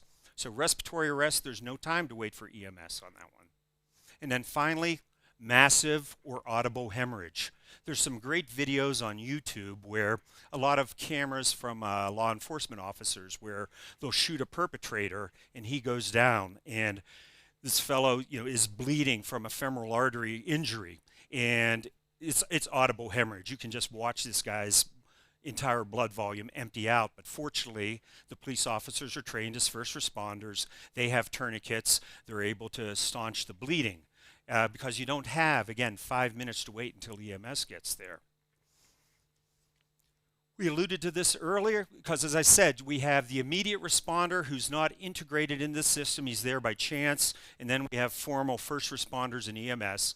But the Good SAM app sort of changes all that. So it's a really neat app. It was developed by Mark Wilson, who is a neurosurgeon and a badass HEMS doc. He's the only real pre-hospital neurosurgeon I know. But he's passionate about this. And there's a lot of stuff on YouTube. And it works very well to incorporate, again, that average person. You don't have to be a medical professional. You may be just a lay person who knows CPR. So highly encourage you to look at the Good SAM app. So what about when we're dealing with a mass casualty incident? In that situation, remember we talked, there's this gap there from when the incident occurs and then when EMS arrives. Well, in a mass casualty accident, EMS may be totally overwhelmed. You may have 100 patients, like the Las Vegas shooting about 2 years ago, several hundred patients and very limited EMS. So the immediate responders are the primary responders, and they're responsible for getting these patients to the hospital. This is a great lecture. This was done at SmackDub about 5 years ago. Christina Hernan, she is an emergency medicine physician. She's a toxicologist, but also passionate about pre-hospital care. She started as an EMT when she was about 15, 16 years old. Back in May of 2013, she was at the finish line of the Boston Marathon as a bystander, not in a medical capacity, when all of a sudden 2 bombs went off. And it was just utter chaos. The EMS system just sort of shut down. You had a lot of people, a lot of confusion. And she does this incredible lecture. It's about 20 minutes long, talking about being in that situation. Here you are, a trained paramedic, a trained physician, but you don't have an ambulance. You don't have an emergency department. How do you deal with that? And a lot of the psychological sequelae of an incident like that. So highly recommend taking a listen. It's a good 20 minutes. Now this was one I was involved with. This is Camp Randall Stadium. If you know anything about American football, people think professional football is the big draw. College football is bigger. This is Camp Randall Stadium. It seats about 60, 70,000 people. It's one of the smaller stadiums in the Big Ten. At this Saturday afternoon, Wisconsin beat their arch rivals, Michigan, for the first time in 10 years. And the crowd went nuts. And as you can see, the stands here, they basically go right down to the field. Everyone's rushing onto the field. It was just pandemonium. But what they didn't know, that surrounding the field is this heavy metal pipe fence about 5 feet high that's sunk into concrete to prevent people from running on the field. And there were gates about every 75 to 100 feet. So all of these people are pushing down from the stands, smashing the people in the front. And it was utter chaos. The people in the back didn't realize what was going on, and by the time the people in the press box, who had a sort of an overview, and they got things backed off, it was about 5 or 10 minutes. And there were about 69 severely injured, and there were 12 people in cardiopulmonary arrest, primarily due to traumatic asphyxia. As you can imagine, EMS was really overwhelmed. There were 4 ambulances stationed at the stadium, but there's thousands of people on the field. Where are these people in cardiopulmonary arrest? But fortunately, in the stands, you had nurses, you had physicians, you had the school teacher who knows CPR. They noticed these people are down, they don't have a pulse. Immediate responder CPR was started, and on all 12, over the next 15 minutes, things cleared out, more ambulances in, 3 large hospitals within a few miles, and they transported everybody.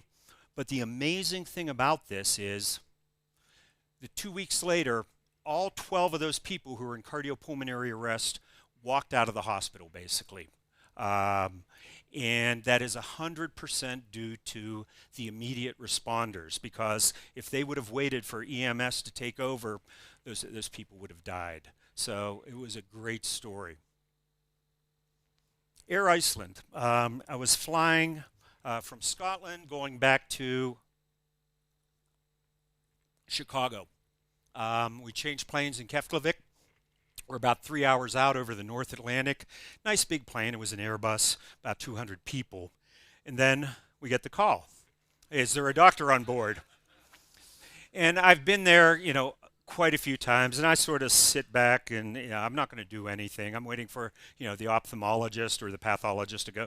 But I noticed no one's answering the call, and the attendant's looking pretty nervous. So I said, ma'am, you know, I'm an emergency physician. You know, what can I do?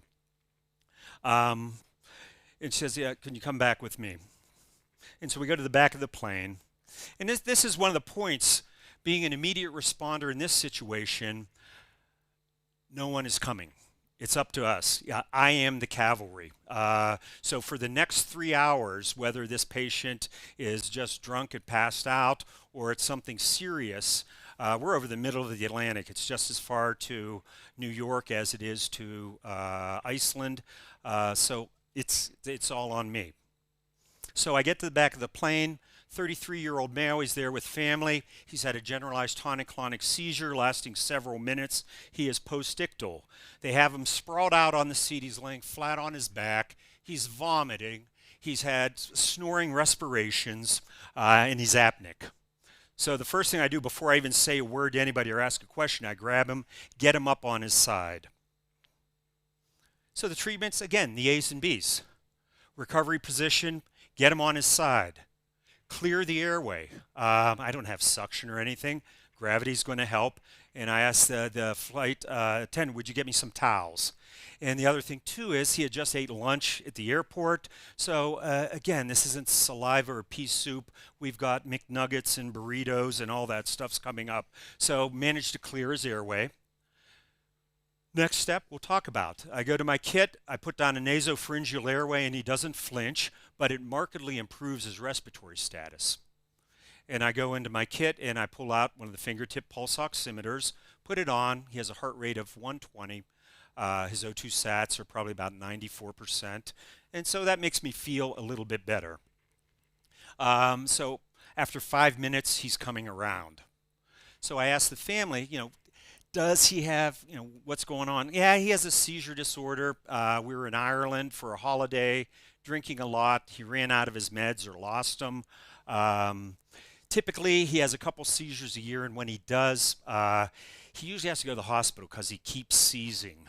And said, oh, this is great. And he's on something called, it sounds like pepper, some drug. Okay, do you have it with you? No, we ran out of it 2 days ago. So here, you know, I have this fellow. Where am I going to find Kepper or any other drugs? Because this guy's going to start seizing again. Well, I know the medical kit on the airplanes, most of them carry a decent medical kit. It's designed by cardiologists or intensivists, not by people who spend time in pre-hospital environment. They also have AEDs, which are nice. But this is some of the stuff that's on the airplane medical kit.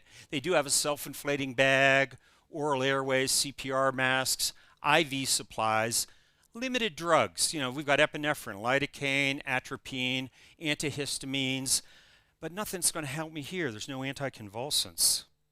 So, situational awareness. I am not in a sporting event. I am not in a theater. I'm on a transatlantic flight. So chances are the majority of the people are going to be over 50 years old. People who are over 50 years old are going to have comorbidities. People who have comorbidities are on medications. People on airplanes with medications, they always tell you, never check your medications. You carry them with you. So I have a lot of people who have medications and medical devices within arm's reach. So cardiac drugs, nitroglycerin, antiarrhythmics, diuretics, steroids, anticonvulsants, benzos, neuroleptics. I've been amazed at what people have. Narcan.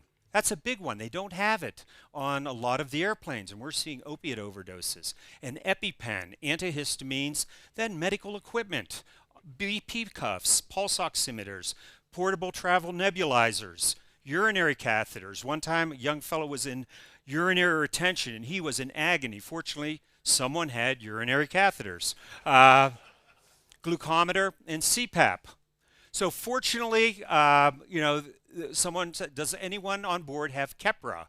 98% of the people had no clue what that was. There were about 4 people. It's like, Oh yeah, what do you want, the 500s or the 1000s? Yeah, and so we loaded him up, 1.5 grams of Kepra. He was coming around, able to swallow, and then about an hour later gave him another dose, and he did fine. No further seizures. We got him to Chicago, and he did well. So airway management and the immediate responder, again, it's basic things that you can do. Airway maneuvers, just a chin lift, getting them on their side. Suction, we talk about, things like the C-Duck manual suction device or the Escort. Those are rather useless in the pre-hospital environment.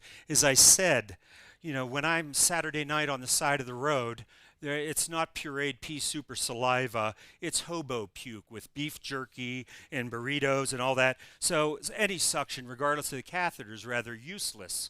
So gravity is your friend.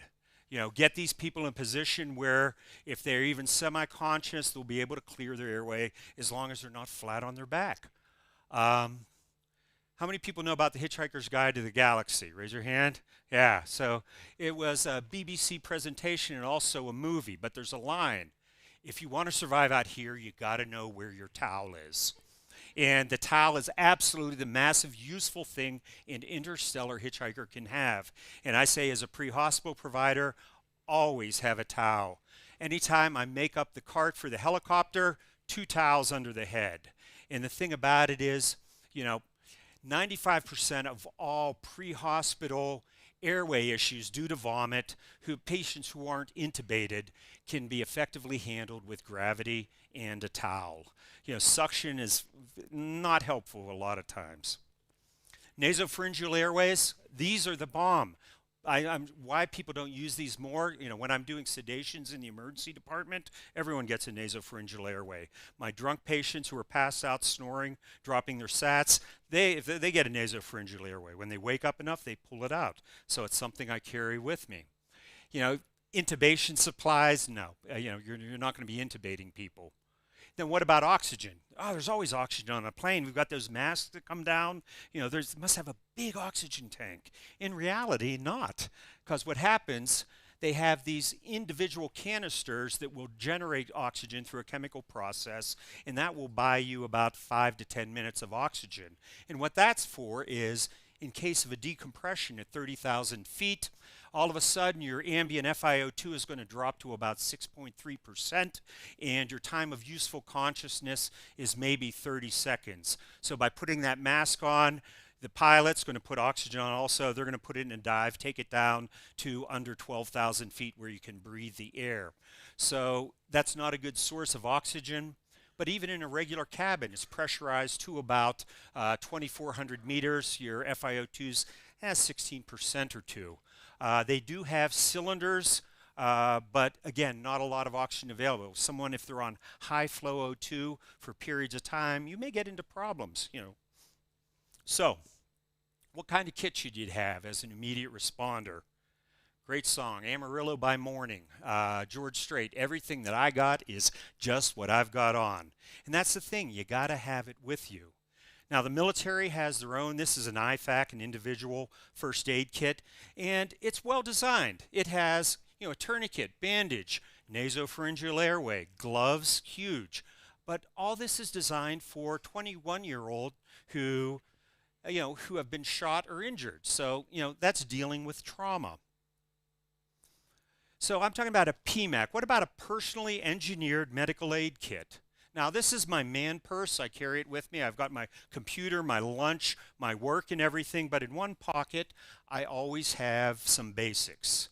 In this case, I carry this kit. So I have a nasopharyngeal airway. I've got gloves, a SWAT tourniquet, hemostatic gauze. Always a Sharpie is very handy to have. I carry a thermal blanket. These are cheap, they're easy, they're effective. Israeli bandage, if you're going to carry one bandage, this is the bandage to carry. Little bit of technique, you should know how to apply it, but it's cheap, it's easy to have. As far as drugs, about the only 2 things I carry are an EpiPen and a dose of Narcan. Wouldn't it be great to have a monitor, on these patients? They do have AEDs, but, in other situations. Well, you do have a monitor. Pulse oximeters have become very cheap. You can get them for $10 to $20. I always carry one with me, and it gives me a heart rate. It gives me a waveform. It gives me O2 saturation. The other thing, perfusion index, which is sort of the pulse strength. So if they are perfusing this very distal fingertip and I've got a good waveform, chances are they're perfusing their head and their heart. So that's a good thing. But if you don't have one of those, I've got a Garmin. I can tell you my pulse ox and my heart at any point in time in the last 3 years. So, you know, these are handy to have, and they actually work pretty well. I talked about farm trauma. You know, people who live on farms are more difficult to kill than most ordinary people, but they try much harder. I did a lecture in Dublin. This was a cold winter night when my neighbor calls me and says, "Can you give me a hand?" Her husband was caught up in a horizontal floor auger and bleeding quite badly, and she knew EMS couldn't get there for a while. So I went to the house with the kit I have in my truck, and I proceeded to possibly amputate his leg below the knee with just the kit I had in my truck. It's a 20-minute lecture, and I talk about farm trauma. It's pretty interesting, so take a listen. Now, these are some of the prepackaged kits. I like this one. I keep one of these in my car. It has just a little bit more. It's, again, geared towards trauma. It has some splints, a chest seal. These are about $60, $70. This is a family-sized one. It's a little bit more expensive, but in a natural disaster, you know, I'm going to grab this, and it has a lot of really good supplies, you know, that you could use. But the thing about it is you can build your own. This QR code, it's a really great article about the guy who talks, how do you build your own IFAC? And instead of spending $300 for $25 or $30 worth of medical equipment, you can package it and tailor it to your use. So it is a very handy thing to have. So in summary, you know, the immediate responder, it's a person who is there by chance. Their most important asset is their skill set and their mindset. You know, they know how to do CPR. They're not afraid to stop bleeding. You're going to handle the basics, nothing exotic, but you know, that's what's going to save the patient. Airway maneuvers, CPR, stop the bleed. You know, adapt to the environment, like on the plane. You know, use who and what is immediately available, you know, sort of MacGyver things. And then with the IFAC, it has to be basic, it has to be realistic, but the thing about it is you could have the greatest piece of kit ever made, but if it's not there when you need it, it's useless. So it has to be available and be around. So as I said, I'm available on social media. That's my email, ma2@medicine.wisc.edu. And I've also made a PDF of these lecture slides, so that goes to my Dropbox, and you should be able to pull it up with that QR code. But very good. Thank you very much. Thank you, Mike. That was fantastic as always. I was just thinking, as an anaesthetist, you know, what do I need in an emergency? And so, in the back of my car, I have a coffee machine and a milk frother. I think it's very, very important. Yeah. Yes. But on the note of coffee, I'd just like to say, during the lectures, if you could please avoid using the coffee machines, even if you're an anaesthetist, just wait until the break or in between the lectures. Are there any questions from anybody? So, I've got one question for you. When you're, you know, if you had to pick one piece of equipment that you think would be the most useful thing, you know, if your bag was going to get opened and 90% of it was going to fly out and you had to hang on to one thing, what would that be? I would say probably the, you know, again, you know, all the trauma stuff, not so much. Gloves are very important. PPE is very important. But I would say that probably the one tool that really is going to make a difference and make your life easier is a nasopharyngeal airway. You know, just to have that, you know, in these cases where head injured or apneic or, you know, whatever. But I would say that would be the one piece that really makes a difference. Brilliant. Thank you. Any questions from anyone, or shall we move on to the next speaker? Cool. Well, thank you very much. Thank you.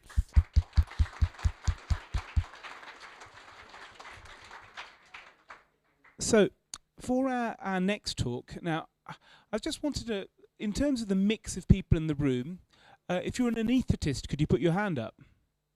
Okay, and if you're an emergency physician, okay, if you're non-medical, okay, if you, as in non-doctor, I should say, sorry, including paramedics. Any surgeons? Wow, 1, 2, 3. Okay, so it's going to be interesting. So 25% of the surgeons in the room are going to give a talk now. Now, Carlos is someone I've known for a number of years. He works as a consultant trauma surgeon at St George's, which is a major trauma centre in southwest London. And he's used to dealing with the sort of things that a lot of us see on a day-to-day basis, and being in London, a lot of penetrating trauma. Now, London, as you know, hasn't had a full-scale major incident since 2017. But one of Carlos's interests is in mass casualty management. And I think one of the things that I find very interesting, whether I'm outside a hospital or in hospital, is seeing how people react to something going wrong. And my hospital where I practice anesthesia is a cold site hospital. We do very funky, big operations. But what we don't do is deal with emergencies. And so seeing the reactions of staff when you suddenly throw a spanner in the works and something slightly goes wrong, I mean, not major, not like the coffee machine going offline, but you know, something like a cardiac arrest in theatre or something like that, it's very interesting seeing how people react. And one of the things I think Carlos is going to talk about in mass casualty management, where he leads the South America part of the WHO MCM, Mass Casualty Management Program, is seeing how people react and how you can train those people to react better. But you don't want to hear me, you want to hear Carlos.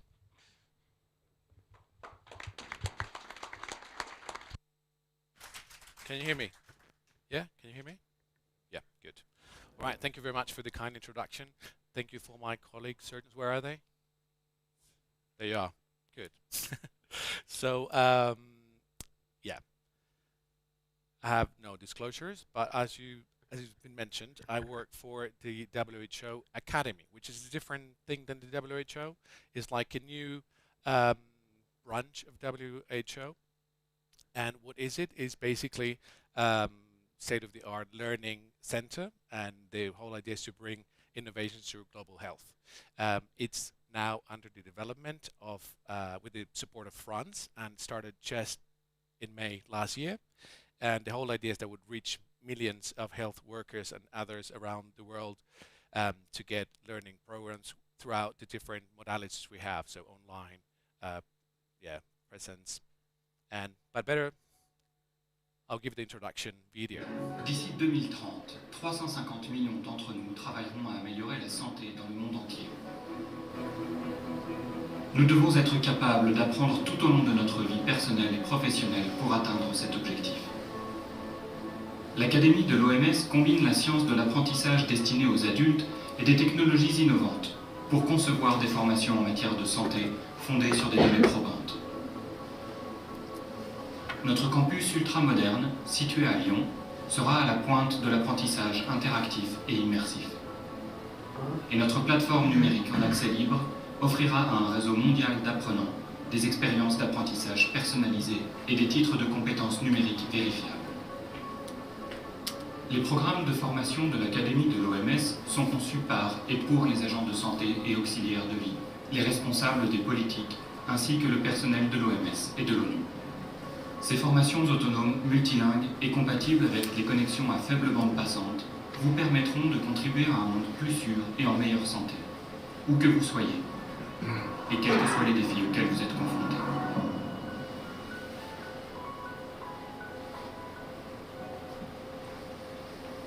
Yeah, so that is the WHO Academy, and within that new group, that building, the ultra modern, as they call it, it's been finished in 2024 in Lyon, France.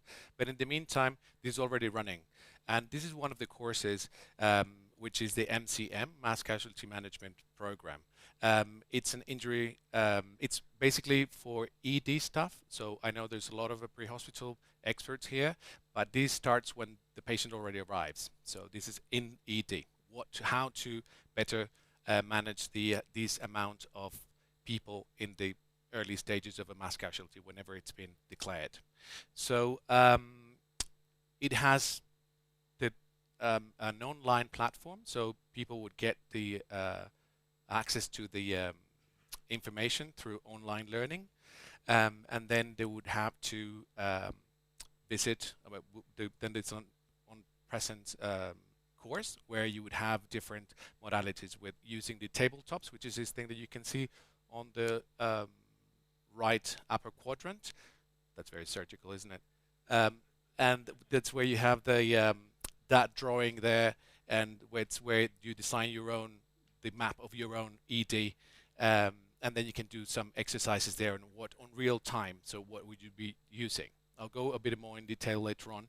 And some other things that have been added on is augmented reality or virtual reality. We're using these goggles and then trying to train on people on how to triage in different setups as well. So this is the content. The whole idea is to gain knowledge about the mass casualty management course. Practices within these exercises, it's very practical. Then share the best practices with other colleagues, and then finally get out of this course with a plan for your own hospital. So this is spread out in 4 days. So all days are practical, so you have it shared in between some theoretical knowledge, some lectures, and lots of exercises like made in a way of games, so where you would work with your own team and with other teams as well.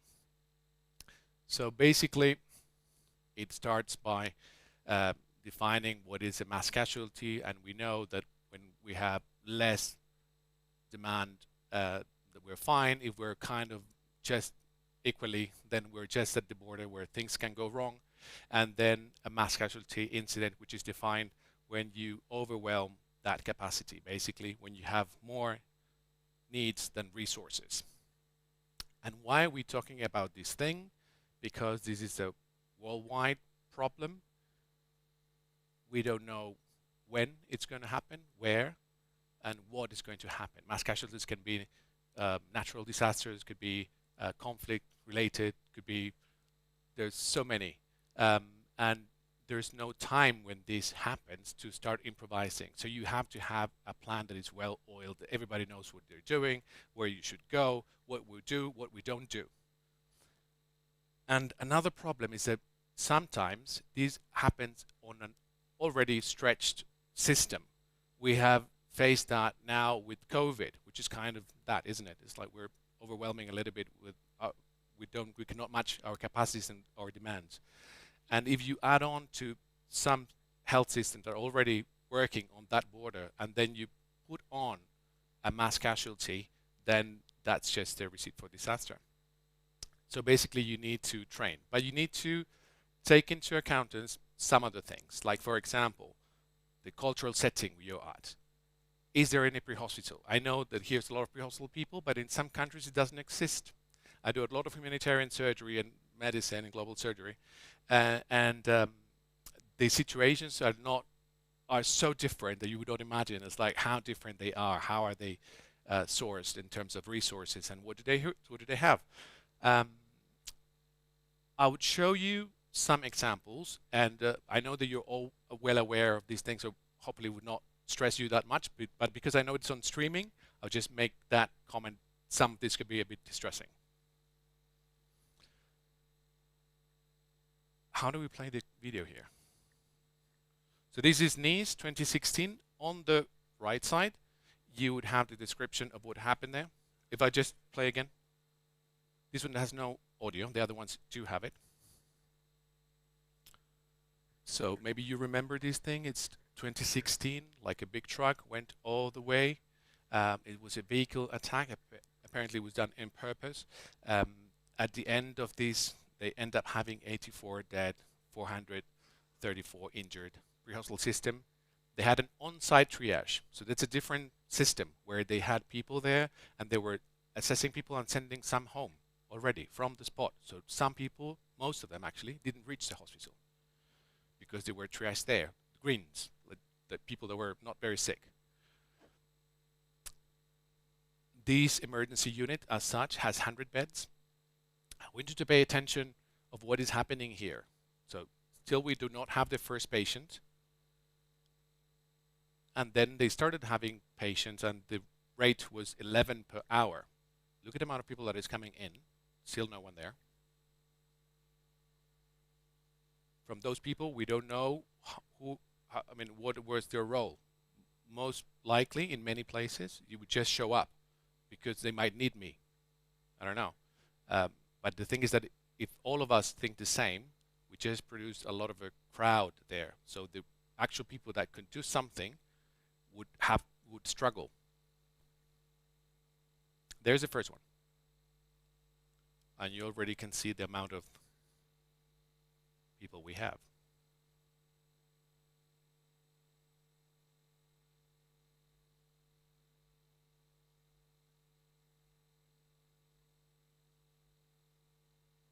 So even though it is a well-organized system, you can see that still the internal crowding, it's something to work on.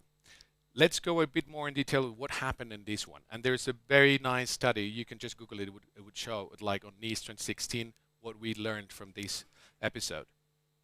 Basically, this is how it worked. So you have the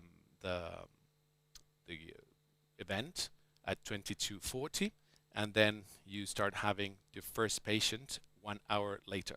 I'll just put another one just because I'm a surgeon, so you have the surgical patients there as well. So you can see there that the immediate emergencies starting showing as well, like 1 hour later. They do not, all those numbers are not accumulative, so it means that they were like 2 and then 8. So then 10 patients in total, but then it's 8 at the same time. Very sick. 12 not very sick. And then the same with surgery. So remember, even though we are like quite far from the first event and for the first patient, you still start having at 1 a.m. 4 patients at once that needed surgery. So this case tells us about the effect of a pre-hospital system. It's a very effective one. Actually, they were triaging and sending people home from there. That's a different setup. I'm not saying that that's the one that we should all use, but that's one way to go. First patient arrives 1 hour after the incident. Patients arrive via some ambulance or some sort of pre-hospital care, not by their own means, let's say. Serious patients still arriving after several hours. So even though you're after an hour, it's like we didn't receive much, so we're done, we can go home. Take this into account. They have measured the amount of time they took for triaging, and it was 2 minutes and 27 seconds for each patient. And as we mentioned, there was a lot of people there. So one of the things you need to take control is, as you know, internal crowd control and external crowd control. External crowd control, you cannot see here people, just relatives or people that are coming with them, but just patients and medical people, but probably quite a lot of them. Let's move now to a different setup. So this is Iraq.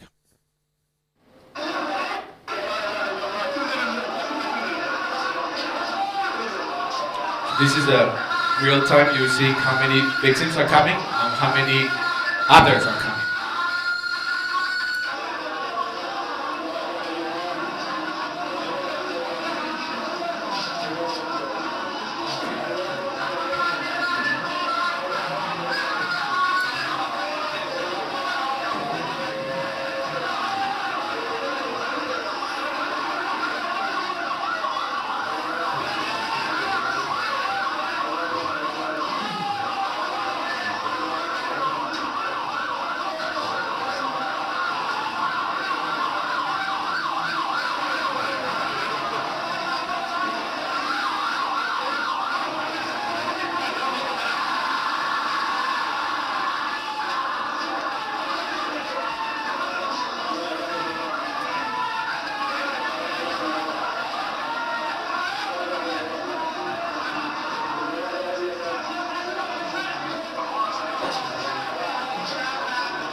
so in 2 minutes, you saw quite a big chaos, isn't it?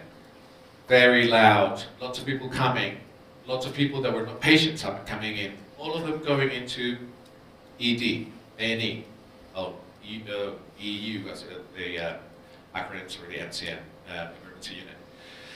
So there is no pre-hospital system at all. So you've seen some ambulances, but it doesn't mean that they have qualified staff within or that they have the resources. So they tend to be used as a taxi more than anything. These has way less beds than the one you saw in Nice in France. And as you can see here, they were like probably that not having a pre-hospital system has quite a big impact on how you're going to manage this thing. This is Iraq, so this is not a one-off thing. This is something regularly on war times or conflict times. So they're kind of used to get this thing. However, there is no triage system, there is no external crowd control, nor internal crowd control either. And the fact that they've been facing this repeated times doesn't seem to make any changes. It might be because of resources, it might be because it's not organized, and that's probably why we need a system. Let's go to something more recent now, a completely different story. Beirut. This happened a couple of years back. This is the A&E, the emergency department. You can see wounded walking in there. There were 700, 500 injured, 210 dead, with an emergency unit that had only 12 beds.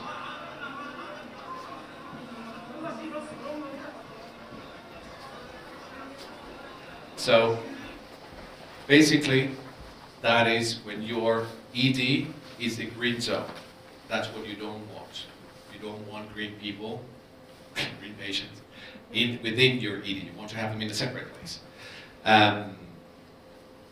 You have to get well use of your space, and probably think of a ED as a hub, not as a definitive place. So this is Peshawar. This is without the training, but I just want to highlight something. I know we're short of time, so I'm not going to play the whole video, but mass casualty.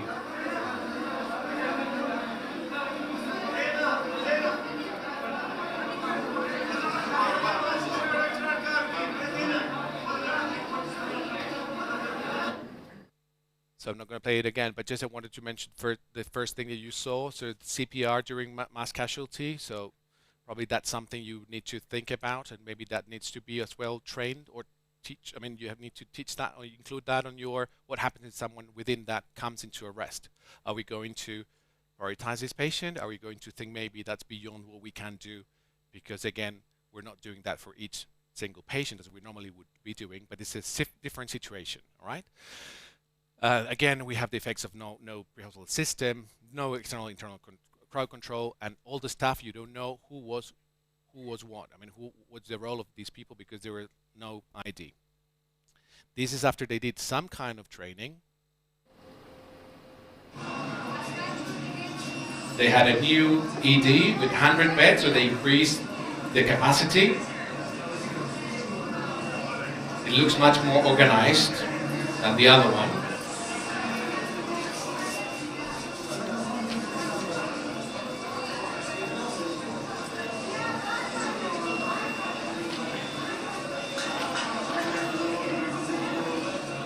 This one I would like to wait until the end just because of there's an important bit at the end of that one. Just a minute.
Look at that. So that is something you need to take care about, because media and patient's privacy goes out of the, I mean, it just goes out the window if you don't pay attention and you don't have a plan for that. You have to give something to media. You cannot just leave them like without saying anything, but you should tell them we're going to provide a statement. It's going to be at this time. It's going to be at this place. This is where you're going to sit and wait. You cannot go inside to protect your patients. It is important that you have your department is well designed, considering that you might have more than one patient at a time, and to have the internal external control, staff ID as well. And again, consider your ED as some place where you're going to decide and patients going to flow somewhere else. They're not going to stay there. So the key, as you can see, is that we need to train people. We need to be ready when this happens. And what's the best course? We're not pretending that this is the best one, but we're just mentioning that one of the characteristics it has to have is that it's simple, it's adapted to your own reality, and that's known by everyone. There's no point to having a great plan and that just sits in someone's desk or in someone's office, or the boss only knows it and the people are going to be on call have no idea what's that about. And that's why this course came in. And the whole plan is that we know that there's different triages for different times, and you can see here things that we do not use, like the Titanic version kind of thing, or but there might be different in some very low resource environments. Then probably that needs to happen, because I mean, if you don't have people to take care about other people, then you'd have no one to take care about the rest. So basically what we're aiming is, like, even though we're trained to do the best for each individual, we need to focus on, when we have a mass casualty, we need to do the greatest good for those who can most benefit from medical interventions. And having a flow that is well and easily designed, where you can have patients where you would put the walking and non-walking, and that will be that's where this course based on. Like, you have your green patients outside of the hospital, you can use the cafeteria, the parking slot, whatever you have, and then your ED is for your red patients. We don't keep yellow patients in ED. Yellow patients will be the ones that can wait and then can be inside the ward somewhere. Because your aim is to find the red ones. Those are the ones that are going to die if you don't treat them. So you have to look for them, and most of the times the walk-in ones are not the most wounded one. However, we know that we can under or over triage these patients. So you still need to have someone qualified within the green zone to take care of these patients. They work with action cards, so they know who does what, and that's written. So we know when it happens, you are going to be in the triage. So this is your card. Read it. You know what to do. You don't have to spend time doing that. And then also based on kits. So kits for when you activate one. So the mass casualty kit would have like ID, like vests, torches, things like that. And then you would have one for green zone for wounds and dressings and stuff. And then the red one, which would be more advanced. And then different to other courses, this is not for one person. So the course is for one hospital. So normally we take 4 hospitals at the same time. Each hospital would send people that are decision makers. So they will be from logistics, ED director, nursing people, security people, and they would all attend at the same time. And after the course, they would come out with a plan for their own hospital on how we're going to set up. If something happens, our green zone is going to be our cafeteria because it's just outside or whatever. But it's going to be tailored to your own system. And since you've been working in a team, then you would be able to deliver that to your own team. And we're exporting this thing as well to Africa. We would just aim, and this is the one that I would finish with, to have something as well oiled as the Israelis have it. And this happened just last year, but I would like you to see how good they are because of training this.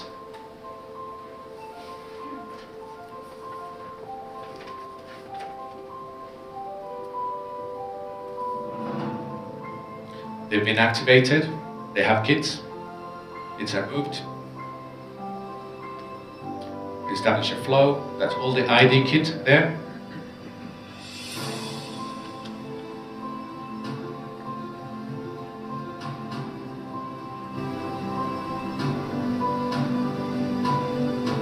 crowd control.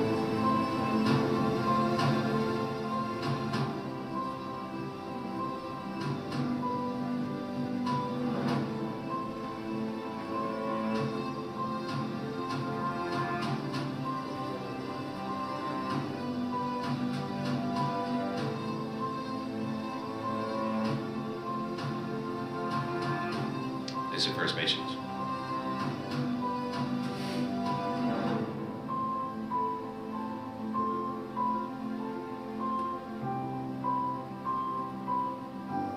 All the stretchers are out. You don't keep the stretchers in. The stretchers meet the patient outside.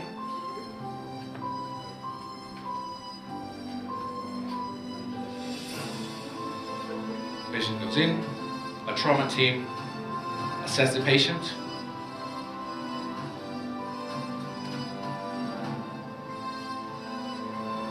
Patient goes to theater, to ICU, somewhere else. Doesn't come back. One way only.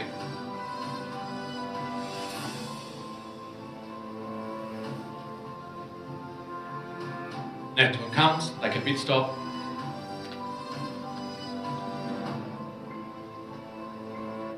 And then you... It's for the most. Thank you very much. Thank you. That's a fascinating work and really, really valuable. Are there any questions from the audience? Yep.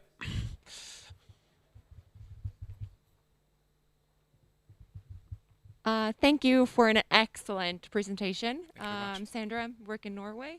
So my experience with MASCAL and MASCAL training is that you can have a brilliant set, like you need a plan, right? You need a plan. You can do the tabletop exercises, which is important, and it's important to have a plan in place. But in my experience, the training, and that's what you're saying, like the key is training. How do you suggest implementing that at a hospital that's running with, like, because I think that the challenge is it disrupts the flow of the patients coming in. How do you implement training in a hospital that's fully operational and running without disrupting the flow of patients and the care of patients? Yeah, so how the MCM proposed to work is like that you have a plan on your own, so at least you know who should do what, where you should go.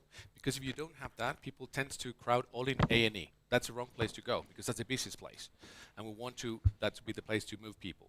So the way to keep that going is to have that mass casualty training regularly, but also doing drills regularly. And it might disrupt a little bit. You might do it on a side or something, but you cannot not do it, because if just people get the theory, or maybe they change, and then you have the new nurse and the new doctor. They don't know that because the drill was done 2 months back.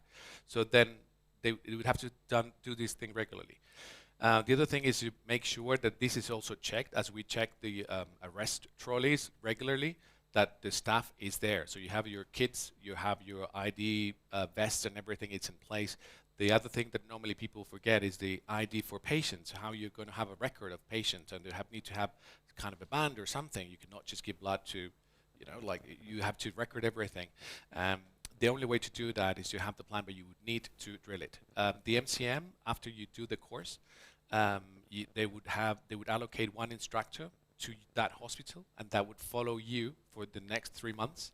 And then they would check, because maybe you say, okay, but we didn't work with kids, and we think that's a good idea. We add on kids, and we're aiming to get that next month. So the instructor we're going to check with you, like, how guys did you go with that one? Have you done one?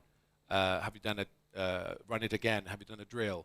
Because you really need to invest on this thing, because as I said, there's no time to prepare. And the Israeli example, I'm not saying that we would have all the same resources or would be as exposed as they are to these things, but I think it just reflects on when you're trained and then you are rehearsed and you know where you should go and the next steps are, then it just flows, and that's what you need in this case, because chaos is the key when you have these things. It's like it's inevitable. I've been in mass casualties in London for London Bridge attack, for example, in one trauma center there, but I also been in Iraq, and I've been in the Middle East, and then it's chaos regardless that you're in a developed or underdeveloped setting. It's always chaotic. So the only way to try to reduce that is by drilling it. So I don't think there's a way out or escaping that.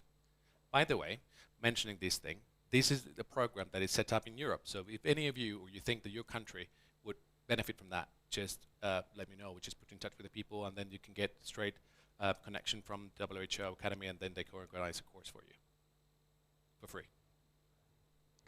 Any other questions? Oh, yes, Joe. Is this about circadian rhythms of mass casualties? No, okay. It was just I was the surgeon with that, no idea about the calcium. Thank you for that. brilliant. I was just going to say, so when I was younger, I was on call for the Manchester arena attack in a non-trauma hospital that got obviously trauma casualties. And one of the things we had that I don't know if other hospitals in Manchester had, but there was information that there might be second devices in the hospital A&Es, and we had also a suspected gunman. So we had snipers everywhere. And I think I have heard on the grapevine, and I have no idea if it's true, just that this is a common thing to like target the respond areas. And what do you do if your A&E is bombed? Like, and that's not really answerable, is it? But yeah. What would you do? Yeah, so that's like an over accident. So that is common, as you said. It happened in Madrid in the train attack. So the first bomb, was like timed before, like I think it was like 10 or 15 minutes after the second bomb was already planned. So the whole idea was to bomb the EMT or the people that were going to provide some help. So that is a common thing that they do. The first thing when you're running a mass casualty, and that's why you need the external crowd control, is that you're making your environment safe. So for the London Bridge, this is my experience that I had in London at least, we had all like surrounded, militarized like by people that would not let you in unless you are someone that is really needing to go, because you can get people with bombs or with guns or something. Some other mass casualties might involve like chemicals, then you would have that as well, because otherwise you would be exposing your team. So there's some slight variations, but you need to keep it safe. If your hospital gets bombed, then that gets another mass casualty, and another one would have to take over this one. That would not be functional at all. You shouldn't even try. And also to say it's incredibly common to have that sort of information flow that's interrupted and difficult in the early stages of a mass casualty event or a major incident. And it's so common that you have to start making, it sounds a terrible word, but a dynamic risk assessment. But you need to actually realize that this information is going to come. There's going to be someone, like at the 7/7 bombings, turned up at UCL who's a mental health patient with wires hanging out of his jumper saying, I've got a bomb, and it shuts the whole department down. But you've got to try and reach some sort of sensible thing. But in the UK, the police will come to the department and help with crowd control. Right, thank you very, very much.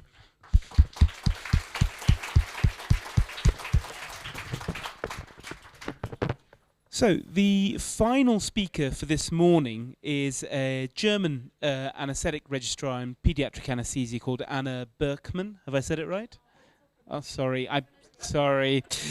She'll tell you how to pronounce her name correctly. My apologies. She's worked previously in the UK and now works in the Berlin University Hospital. But her specialist area of interest is in resuscitation, whereas she is the vice chair of the Young ERC, European Resuscitation Council. And her specific interest is that of pediatric out-of-hospital arrest. And I think something that is very emotive in our group when we go to children in cardiac arrest, trying to make a difference for that group is absolutely vital. And that's what she's going to talk to us about today. So welcome, Anna.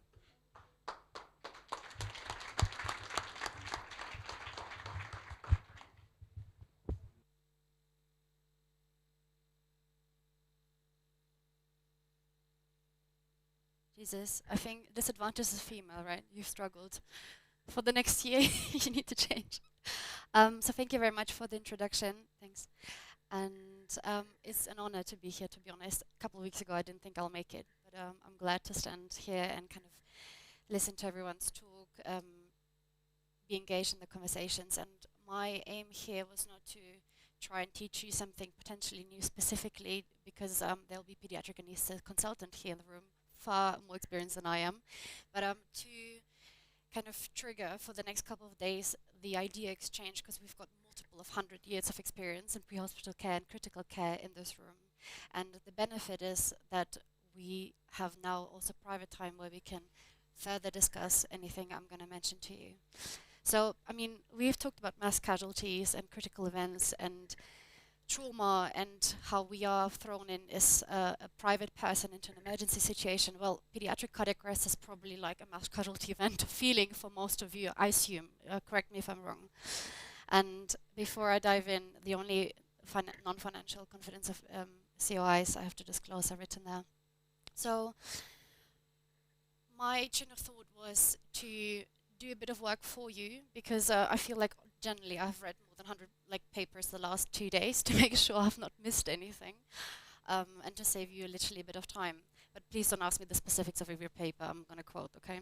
But they're linked for you to read up at the end, and to kind of guide you towards what is important in pediatrics, what are the gaps, and I'm going to try and trigger your internal reflection in the topics I'm going to mention, because only you are able to reflect on your own personal clinical experience and practice, as well as your own clinical standard operating procedures and your environment you work in, and maybe identify a thing or two you potentially go back to and say, okay, I'm going to prove it for the maybe in a smaller study, maybe as a clinical kind of evaluation, or even encourage a systematic, proper approach with multi-center trial. You never know. So let's try and brainstorm and see what things you might hear for the first time.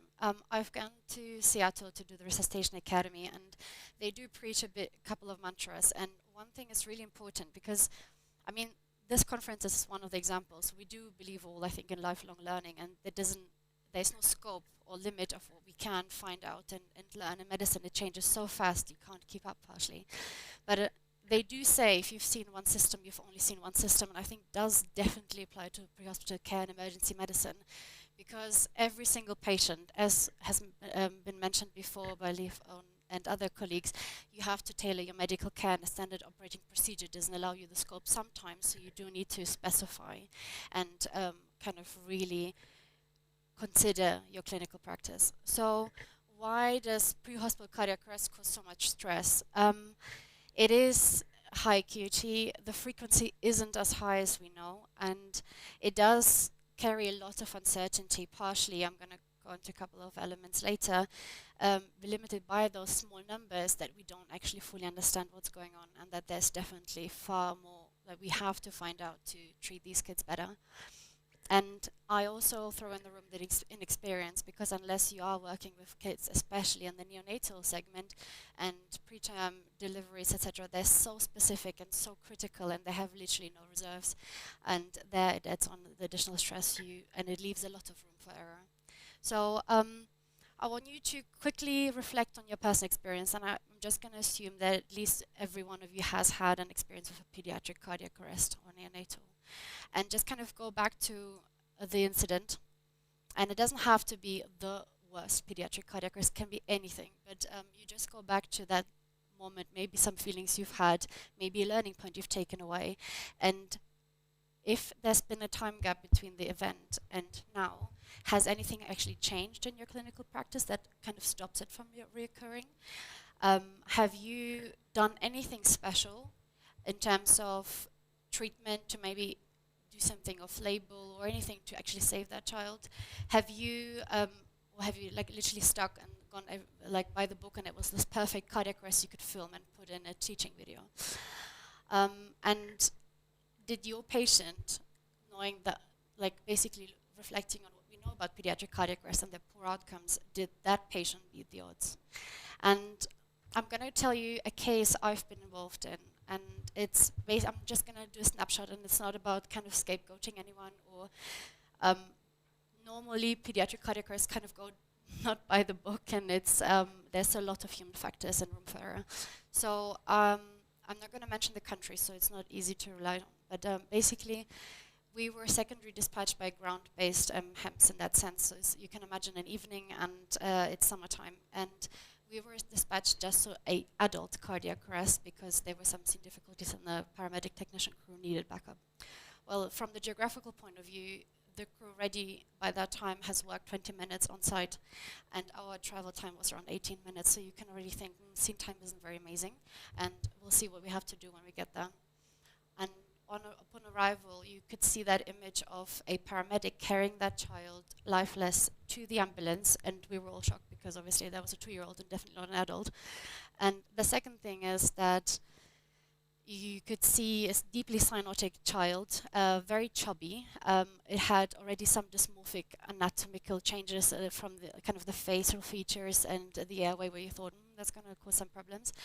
And the other thing is that it already had an EZIO, and what the handover was that the kid who had significant past medical history and previous cardiac arrests already by the age of 2 had been found lifeless by their father, who you can imagine, this tall guy, 2-meter tall, 100 kilo. Yeah. Okay. Oh. Did you miss the first? Jesus Christ. Did you miss the first bit of it? No? Okay.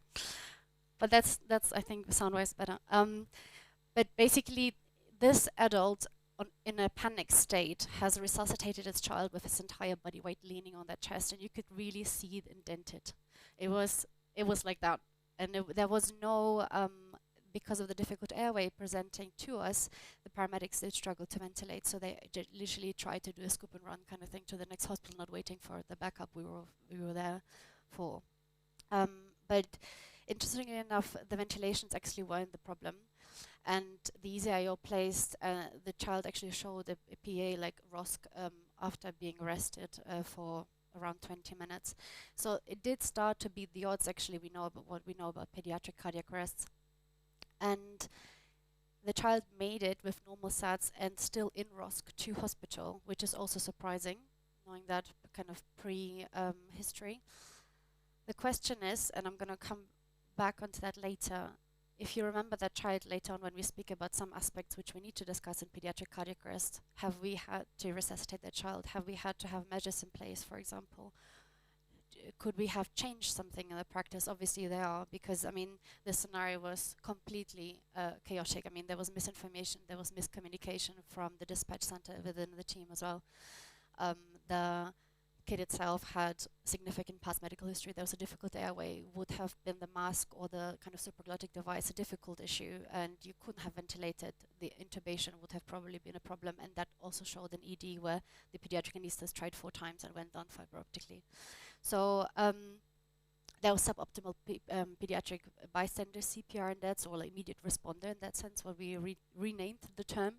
So there's a lot of issues, and you think, okay, well, pre-hospital nightmare. So what do we actually know? From the odds, the epidemiology of it, and I'm not going to bore you with all the stats of this as a percentage, so you're going to fall asleep. But kids do not really survive cardiac arrest. It's about 5 to 10%.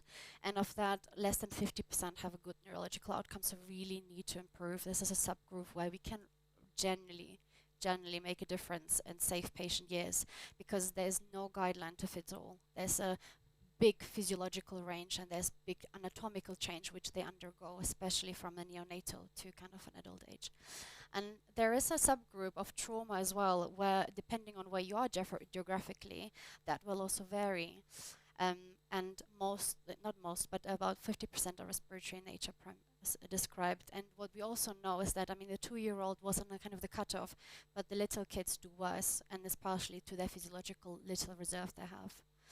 Good, so let's move on. I'm not going to waste your time, and definitely we shouldn't waste patients' time, because it is the most valuable kind of treasure to human life, and everything like evolves around timing. So I've picked a study which actually shows that each minute EMS crew arrives late, it decreases the odds of ROSC by 5%. And you remember the stats from before, they're not great, so it's kind of decreasing.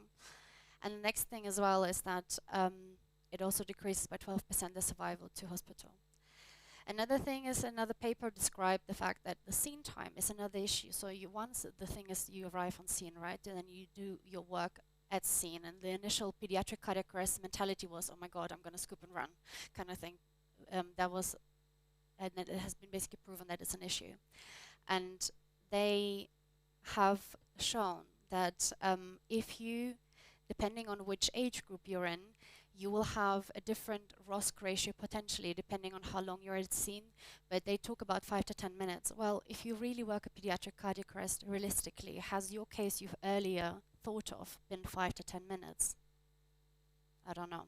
I mean, starting off with venous access, good luck on a chubby 6-month-old. But yeah, so we know what we know, but what the issue is, and especially in pediatric cardiac arrest, is that we are associating good outcomes with initial shock rhythms, with early defibrillation, with small interruptions, with a pre-hospital ROSC, and we know that this is associated with a better patient outcome. But we don't know what we don't know, and there's something I'm going to kind of dive in over the next couple of minutes to try and highlight some issues around pediatric out-of-hospital cardiac arrest. But prior to that, I mean, kids, not only little kids go into cardiac arrest, there's teenagers and there's kids involved in trauma. So I'm going to show you a video, and this also can be in perceived traumatic in a second, where I've been involved in, but I'm definitely changing the full scenario because this is not around the case itself. It's just showing that traumatic cardiac arrests do happen in younger populations and they can be significant at a professional level. So if you watch this video, that impact. Apart from that, if you talk about traumatic cardiac arrest, remember that we can do things potentially in children what we do in adults. And the question is, who is doing pre-hospital REBOA? Hands up. Is anyone here? Yeah. I'm going to remember you because you might be answering my questions later. So. The mic at the back first. Okay. Hey, thank you. And there is not much really done around pre-hospital REBOA in kids. But the question is, why are we not doing that? Because some patient population might be responding positively to pre-hospital REBOA in trauma. So is that the fact that we don't have enough capacities to train these experts, especially in a subgroup? Is that because we have no equipment, and that can sense it is a problem? Because, I mean, if the vessels are too small, you're not going to get there. Is it because there's obstructive human factors, even not thought of it? And the expertise obviously has to be maintained. So, sorry, I'm skipping. But there is one smaller analysis of a trial, and they've picked 11 patients, of which 3 survived, but it's partially because the injury scores were around 30, like very, very high. And 30% survived, and having had the REBOA in place increased their systolic average median by nearly 50, which in a patient bleeding out could be life-saving. So we definitely need to go back and see, is that something we could potentially think of in the future? Maybe not for the neonates, but for something a bit bigger, where it's anatomically feasible in pre-hospital environment. The second thing is that we need to work closely with the medical equipment device developers, because obviously that goes hand in hand, where what we can do is what the equipment basically delivers to us. This mentioned as the ventilation bags, that they work, sometimes have a poor performance in oxygen delivery. So what else? What about COVID and CPR? So we know that the guidelines say, okay, so it's possible to just do compressions only CPR, and we know we need to kind of protect our staff, we need to protect our patients, and we need to make sure that everyone actually is looked after. But what do we do in COVID, and knowing the fact that we have a better outcome when we do ventilate these children? Go back and kind of revisit what safety measures have you had in place to ensure that you have the best standard of care for pediatric out-of-hospital cardiac arrest. Right, so I thought it was funny to breathe or not to breathe. It reminded me of Shakespeare, but then I don't know. Right, so IV. There's a big discussion in terms of IV access in kids. Most clinicians, and I'm just assuming, tend to use intraosseous because it's easy and it's fast. Now, I've had interesting experience of intraosseous because if the child isn't in cardiac arrest, they move, and they will move, like they will literally remove that intraosseous cannula, because then, I mean, it's tiny and it doesn't sit very well. But the outcomes say that there's no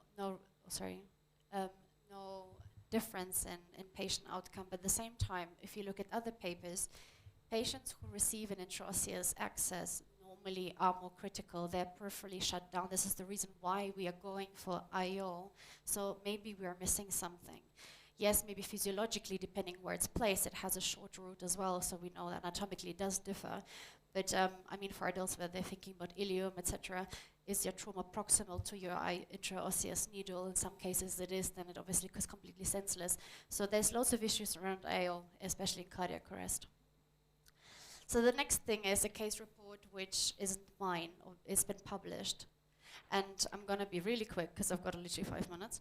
But it's been an 8-month-old, 8 kilo body weight estimated, and basically in that case report it's been written that 2 milligram of epinephrine have been given 3 times. Well, you know what the doses of epinephrine, and this is terrifying. I'm not scapegoating that person. This is a stressful situation, and even experienced clinicians, it's been published as well, experienced clinicians tend to not use additional safety measures, and it's partially because maybe it's been, you know, many years without additional assistance or like measure tape with, you know, dosage prescribed or a digital app, etc. So you kind of have to adapt, but there you need to kind of have measurements in place to assist you, because this is terrifying statistics. 60% of epinephrine doses are incorrect, and sometimes by the 8-fold. This is terrifying. And we know that the more adrenaline we give, the poorer outcome, at least completely for the pre-hospital care. So another thing is we've listened to a talk related to the WHO. I mean, it's number 1 of the killers and a safety topic in patient care. So we definitely need to ensure that we do treat patients correctly. So what safety measures are in place? I mean, SOPs and standard operating procedures or guidelines in general to kind of refer to what you have to do. Prefilled syringes, for example, simulation training, debrief or pre-brief as well, especially when to calculate your dosage in milligrams and milliliters to different people independently, and then compare them so you're less likely to do a mistake. Length or weight-based estimations, and not just, you know, oh, this is kind of the dose, it looks right. Good, and the closed loop communication, I'm not telling you something new, but this is still a necessity which you need to ensure that this is happening. And the 5 rule, you might have seen it before, is helpful. So another thing is tailoring patient care is off-label use. Well, everyone gets scared when you say off-label use. Jesus, why are you doing that? Well, in neonatal care and pediatrics, not much is licensed, and we're talking about industrial formal authorization, but we're still using, for example, fentanyl in neonates because we know it works, and we know they do still perceive pain, because some people sometimes forget. But we lack evidence sometimes in the proper statistical research which is available to us. So we need to ensure that we do treat patients outside the standard scope, sometimes in the best interest, using, you know, the experience and the scientific experience which has been published to date. So the author of this paper literally illustrates the fact that you are properly, by using off-label use, it's not improper or illegal, and it's definitely not contraindicated if it does assist in patient care. Right, so I'm gonna, in terms of time, quickly move on, but I've talked about adrenaline or epinephrine, and it is a risky business to make sure that you're using the correct dose.